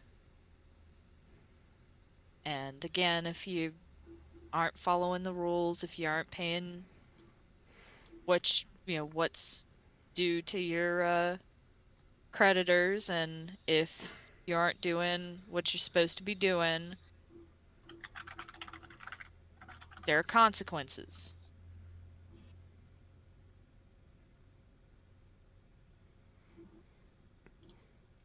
I have a question as a player. Yes. Did any of our characters get evicted? I believe that is up to you. Because I think it would be interesting if It's Nathaniel got yeah. evicted.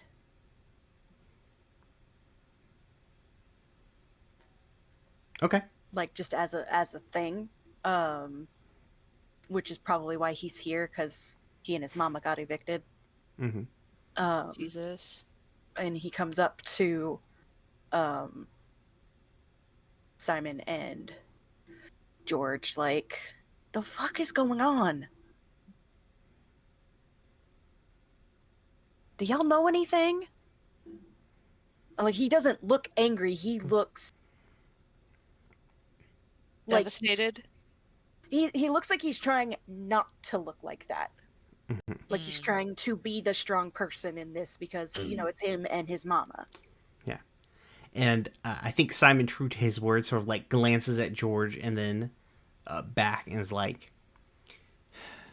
I'm still trying to get a full picture of everything. I'm taking the fact that you're asking us, they didn't really give you anything to work off of. No, they just said we had to be out. Mm-hmm. And I think us and the Simon Greens are displaced now. Yeah. And then I think Simon puts his like hand on Nathaniel's shoulder and this kind of like side eyeing George a little bit. It's like, I don't know what happened, and I'm gonna try and get to the bottom of this. But I can tell you, there ain't no just reason to put people out on the street when it is 27 degrees outside in the morning. Especially not a guy who works as hard as you or a lady as nice as your mama. I know I'll be fine. I don't know what I'm gonna do with her.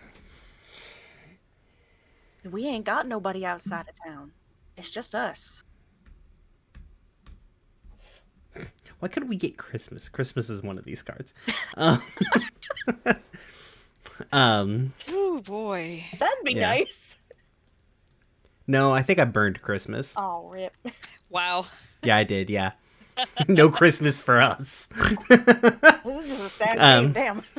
Yeah. Well, I mean, it's kind of, you know, a sad time in history. Wait, It ain't but, happy. like, no Christmas. Yeah.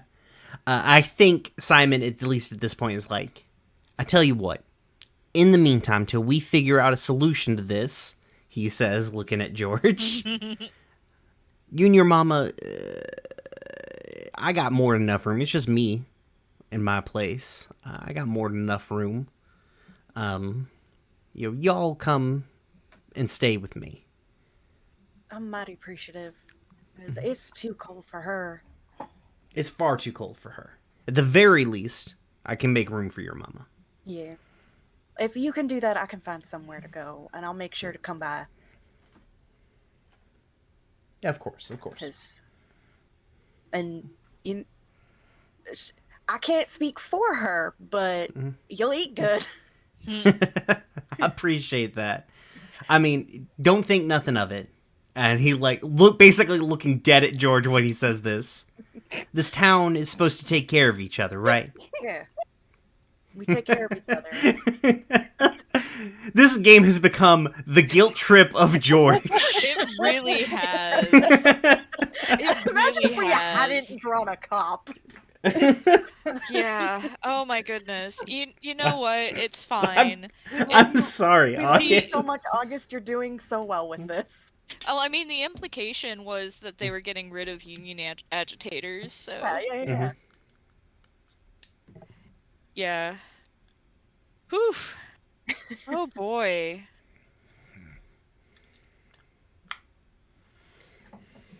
Okay.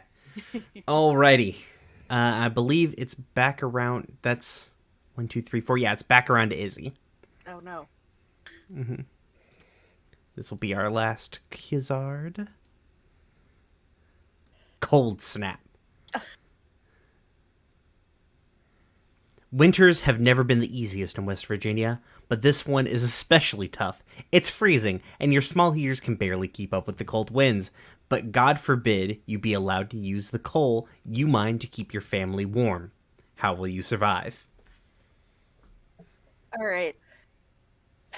There's a part of me that feels like this game is aimed at people who are a little less leftist than we are.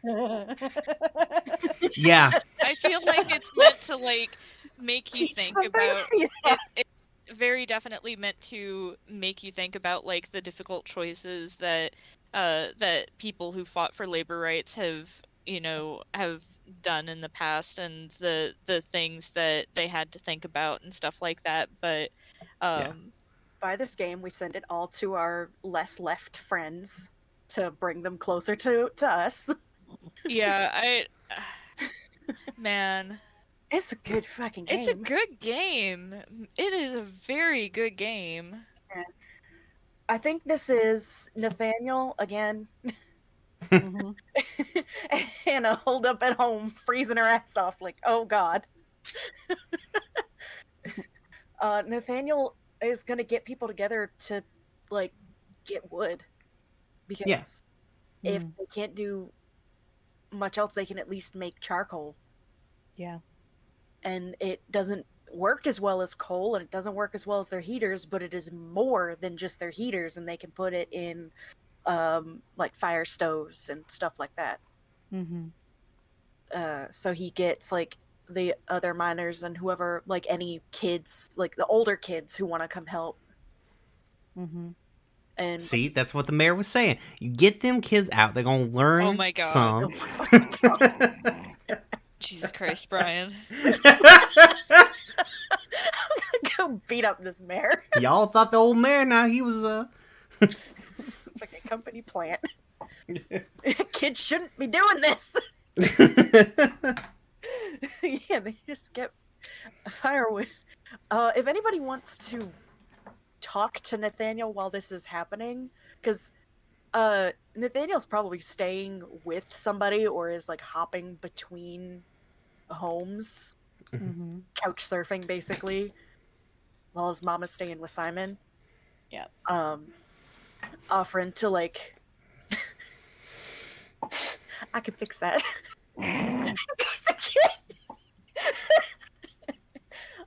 Sorry, my brain always thinks about those two from Holes.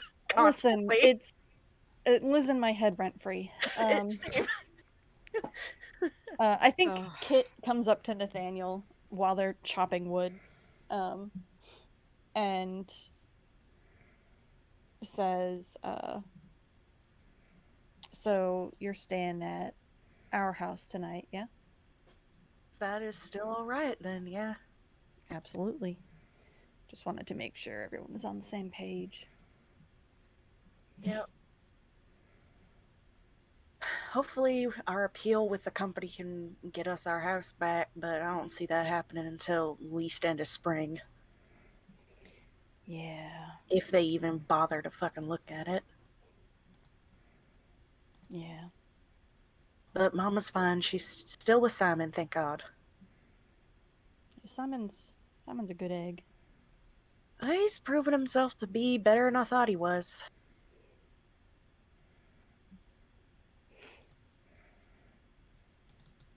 How are you holding up? Oh, I'm fine. Barely been touched by all this shit. I'm glad for it. Because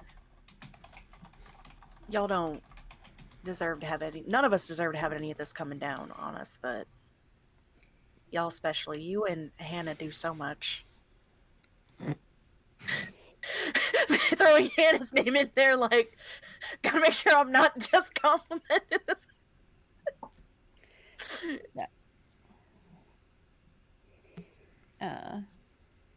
And they It's like leaning on the axe a little bit. mhm. 'Cause since he's talking, he's taking a break because it's chopping wood and trying to talk to somebody is Right. Mm-hmm. Chopping wood very heterosexually. well, it doesn't help. It just shows off his guns. Yep.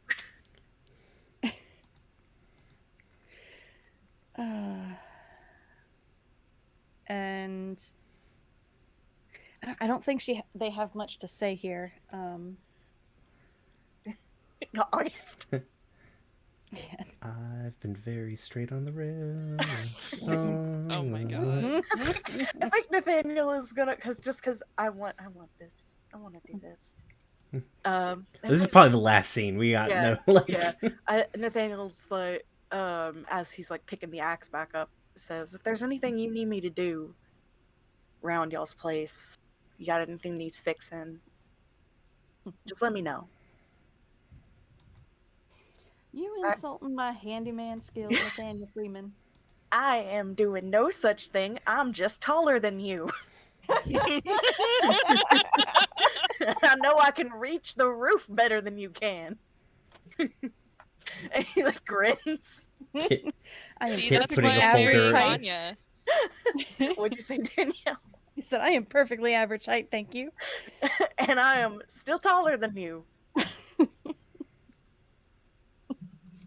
Kit says while filing away a folder that says height difference.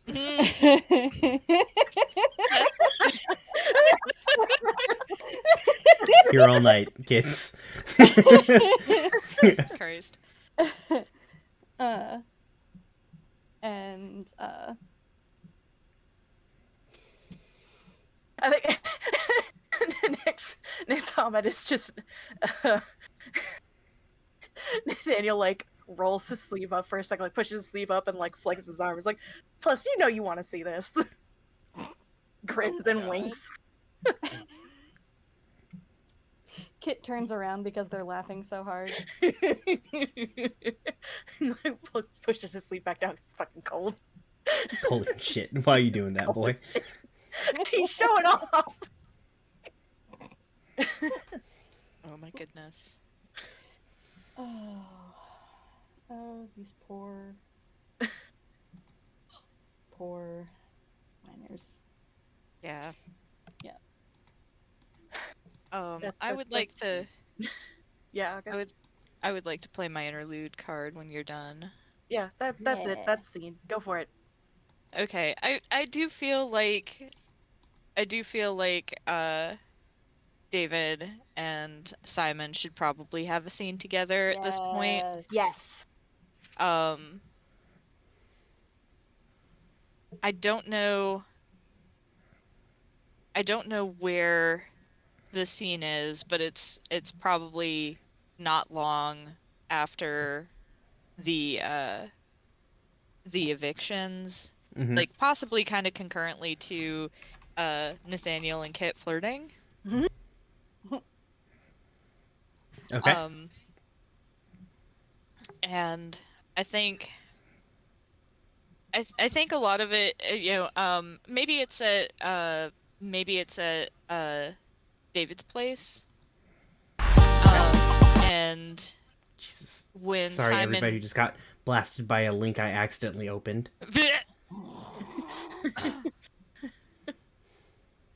I think when Simon gets there, David's already pacing.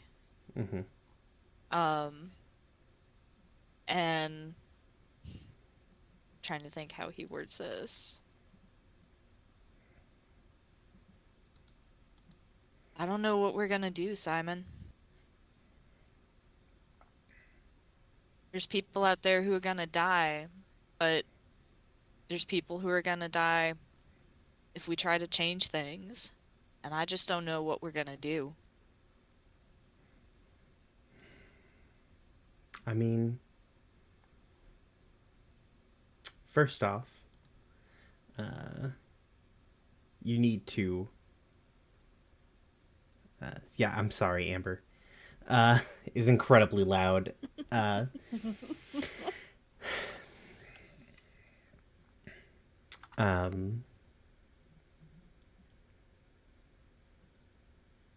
Well, first off, you need to calm down, quit moving so much. You're gonna work up a sweat, get real cold, and then get sick, and that ain't gonna do nobody no good. Sit down. He looks like he's gonna protest, but then he doesn't, and just sits down and like puts his head in his hands and is just like, hang on, I need a random name for our union rep who left. Forrest. I did have a piece of shit boss named Boris. Boris. Yeah. Yeah. I wish I could just kneecap Boris for the situation he left us in, and I sure as hell can't. Well, it's not like I want to fill his shoes, but trying to keep things together when all he did was just leave a pile of shit. I'm responsible for these people. These are quick question. Where are we? My brain is completely we're in David's place. David's place. Gotcha. Yeah. Good. So it's probably later at night, so people don't see you coming to my house. Yes. I think now you do all your good pacing in the kitchen, so I'm assuming we're in the kitchen. Yeah. There's also probably not terribly many rooms to this house. It's probably wild that you have your own house. It's wildly inaccurate, but we're going with it. It's fine. It's fine. Yeah. Although, fun fact, my dad actually lives in a house that was built for a company town. It's pretty. It's a pretty cute house. Yeah. But... I think drag another chair over, like behind your chair after you've sat down in a chair, and I like pull it up behind you and like start rubbing your shoulders and like, you don't have to carry this entire load alone.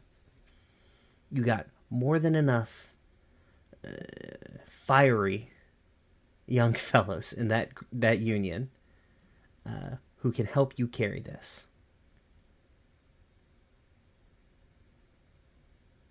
And I understand that you want to put all that weight on your shoulders. But you can't carry it forever. You're going to give out. And then where are they going to be?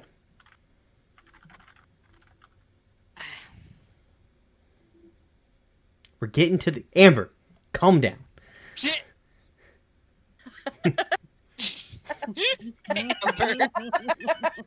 Oh my goodness, Amber. You're right. We just got to make it through the winter. All these fiery kids you're talking about, they're young. They think they know everything. They think they know how the world works, and you know, I'm not saying they don't know how some of it works, but they're gonna go shooting their mouths off. I mean, God, I'm the kind of person who shoots my mouth off. How did I get here? I lost too many men. I lost too many brothers in the trenches. I don't want to lose any of these kids too.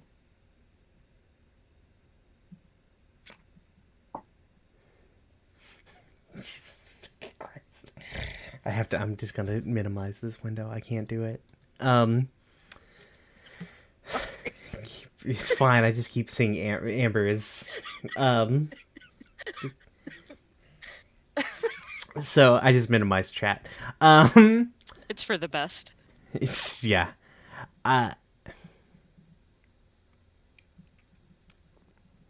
And I think Simon's hands sort of like go from like doing like shoulder massaging to like up and over, and kind of like scoots in the chair awkwardly.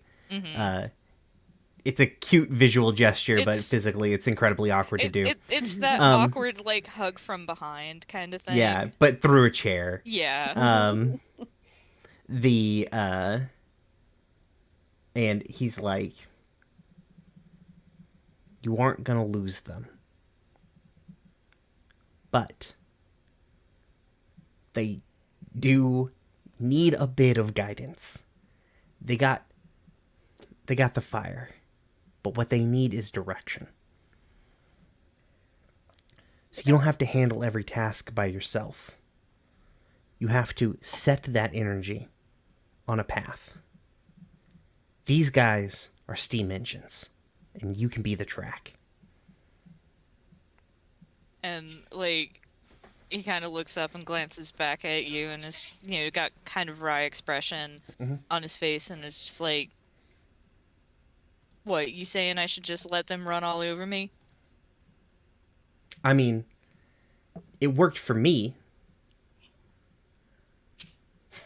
Oh my god, Or worked with me, I guess, more specifically. There's a railing joke in there and I don't want to make it. I'm not going to make it.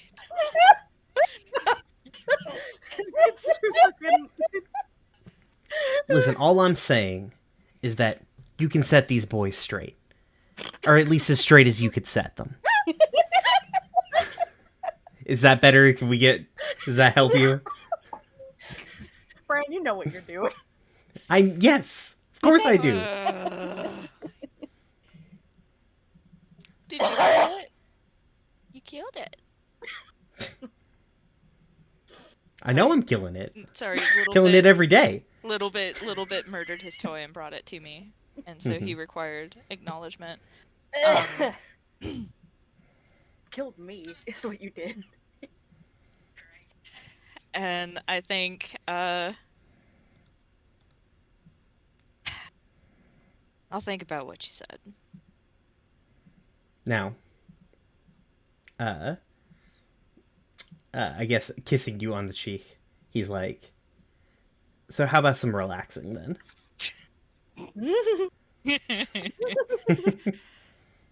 Well, gotta keep warm somehow. And I think that's the end of the scene. Oh, you're gonna stop me before... We're done here, Brian. We're done here. All right, and I'm making this last comment. No, right. fuck you. right. Scene starts to fade, and Brian comes in. It's like, nope, turns the dial back up. Opens the aperture back up like a fucking Looney Tune. I say, well, you did bring all that wood in. Then the scene fades. Fuck you. I'm out! Jesus Christ, Brian!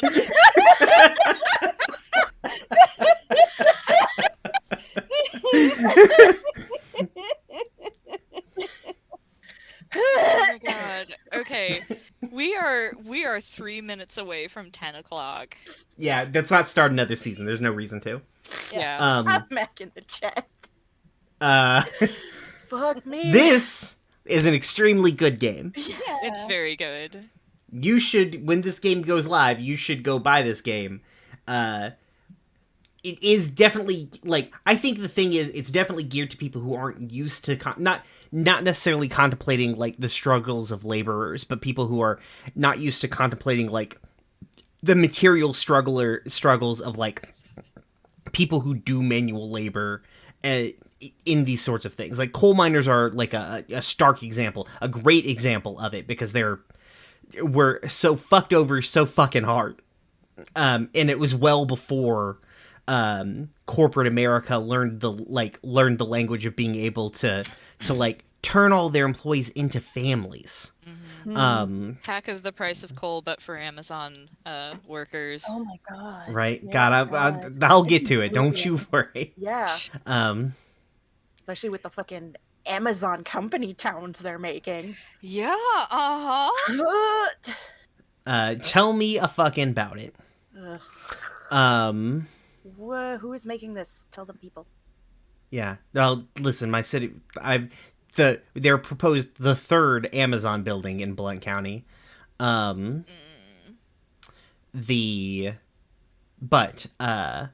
nonetheless, great game, real good game. Though the key thing about this is the reason, like, the thing I greatly enjoy about this game is it's showing the extreme escalation. Like, it seems real fucking brutal because this is the kind of brutal fucking year that sends a group of people to literally, like, with guns rise up against their oppressors. Like, this is the kind of, like, extreme conditions that will push people to that level. Keep fighting even when the United States government literally sends military forces at them. Yeah. On our own soil. Yep. Bombs Yeah. them with planes. So, yeah, good ass game. What I'm saying is that take these lessons and apply them where you are, like your Amazon warehouse or the state of Texas. Or your regular job. Yeah. What was our final total of money? 430? Speaking of the final total, as of 10 p.m., our total before matching is $430. Holy Goddamn. I believe the three people who were going to match are also on, and with that matching, it brings it up to $580, which is $80 above our goal. Hell yeah! Hell yeah! Nice! Go us! Yeah, Fucking did it! I'm actually logging in to make that donation now. Ryan, who is making this game and where can people find them? I think hold on a second. Let me see if there's a Kickstarter in place, like yes, there's page. a Kickstarter page. Can you throw that link into chat, August? Yes. Or Danielle, whoever's got it pulled up. Yeah. Just so that, like, when people watch this later, they've got access to that also. Yes. You might need to send it to me. I don't know if you can post it and post links in chat. Drop it in our group. We're mods. Okay, sick. Yeah. Great. Yeah, I'm a Love mod. it. Sick nasty. Kickstarter. Click. Boom. There we go. Oh, geez. I clicked the wrong link because the bot decided to throw our links up immediately. Jennifer Adcock doing this game. Go check out the Kickstarter for this game. They are well over their goal. Oh, the Kickstarter has just not ended yet. Oh, nice. Sweet. They are $10,000 over their goal currently, so that's fucking great. But you know what? They need to be $20,000 over that goal. So, Kickstarter ended on the 15th. well, fuck me running. Yeah, but that I thought it means was already. that- I thought it was still going. No, it ended on the 15th. But when Can you buy this game on itch? maybe I don't think so. I don't think they put out any information on the Kickstarter about it coming out publicly yet. It Mhm. is not yet on itch. I'm looking at Jennifer Adcock's itch page. Okay. Sweet. I'm sure there will be it. Like, I'm sure it will come out and there will be like a Roll20 version and all that jazz. Yeah. Yeah. Yeah, they're doing. There's a Roll20 module available for backers. And supposedly, since it looks like the estimated delivery is in March 2023, they may have it available before then. Yeah. Because this game feels good already. Yeah. Good feeling game. It's not hard to make your own version for Roll20. I did it. I'm a dummy. I don't know how Roll20 works at all. I used to draw my clocks by hand. Like, if I can do it, anyone can do it. And before that, it was in Photoshop, and then just showing people. I have done that before as well, yes. Oh my goodness. Love re-listening to Loom and hearing all of the really ridiculous ways you would do things, Brian. Yeah. Did not know how to play games online. Do we know how to play games online now, or are we just doing our best? Everybody's I'm better doing at their faking best. it. Yeah. This has been But yeah, fantastic. go check this game out. Keep it on your. Hey, throw Jen's Twitter link into the chat. That's a good way that you can keep up with this game Yeah. and this great creator. Done Boom. and done. Sweet. Aces. Um, I'm going to actually follow Jennifer. Yes. There we go. Fucking aces. So, We should Alright. sign off. We should sign We off. we should. should. I have to go raid. Yes. Go raid, Danielle. Be free. We release you We have to sign the off world first. of We Warcraft. do have to sign off first. Oh, we Yeah. do. Hey, goodbye. I'm Brian. At Roomware Pod. At Stones_standing. At Gay Space Pod. Shout out to Murder Death Kill Gang. MDK all fucking day. Jesus Christ. I'm done. Go next. Izzy, go. Okay, fine. I've been Izzy. You can find me on Twitter at the Shondeer. You can find the actual play podcast I do at Hope's Hearth Pod. You can find the Redwall Reread podcast I do at Abbey Archives. I also take art commissions. You can find more information about that on my Twitter. Feel free to yell at me about anything. I'm like friends. Bye. I've been Danielle. You can find me on the internet at RedTailTalk90. Check out the Standing Stones Twitter at Stones_standing to figure out all the other projects I'm involved in. Ditto, except for the part about being Danielle. Instead of Danielle, I'm August. At Harpydora on Twitter. I'm very tired. I did 3 of 4 games. I'm going to leave now. No. Goodbye. Bye. Good night, everybody. Good Thank night. you for watching Yes. and Supporting the participating.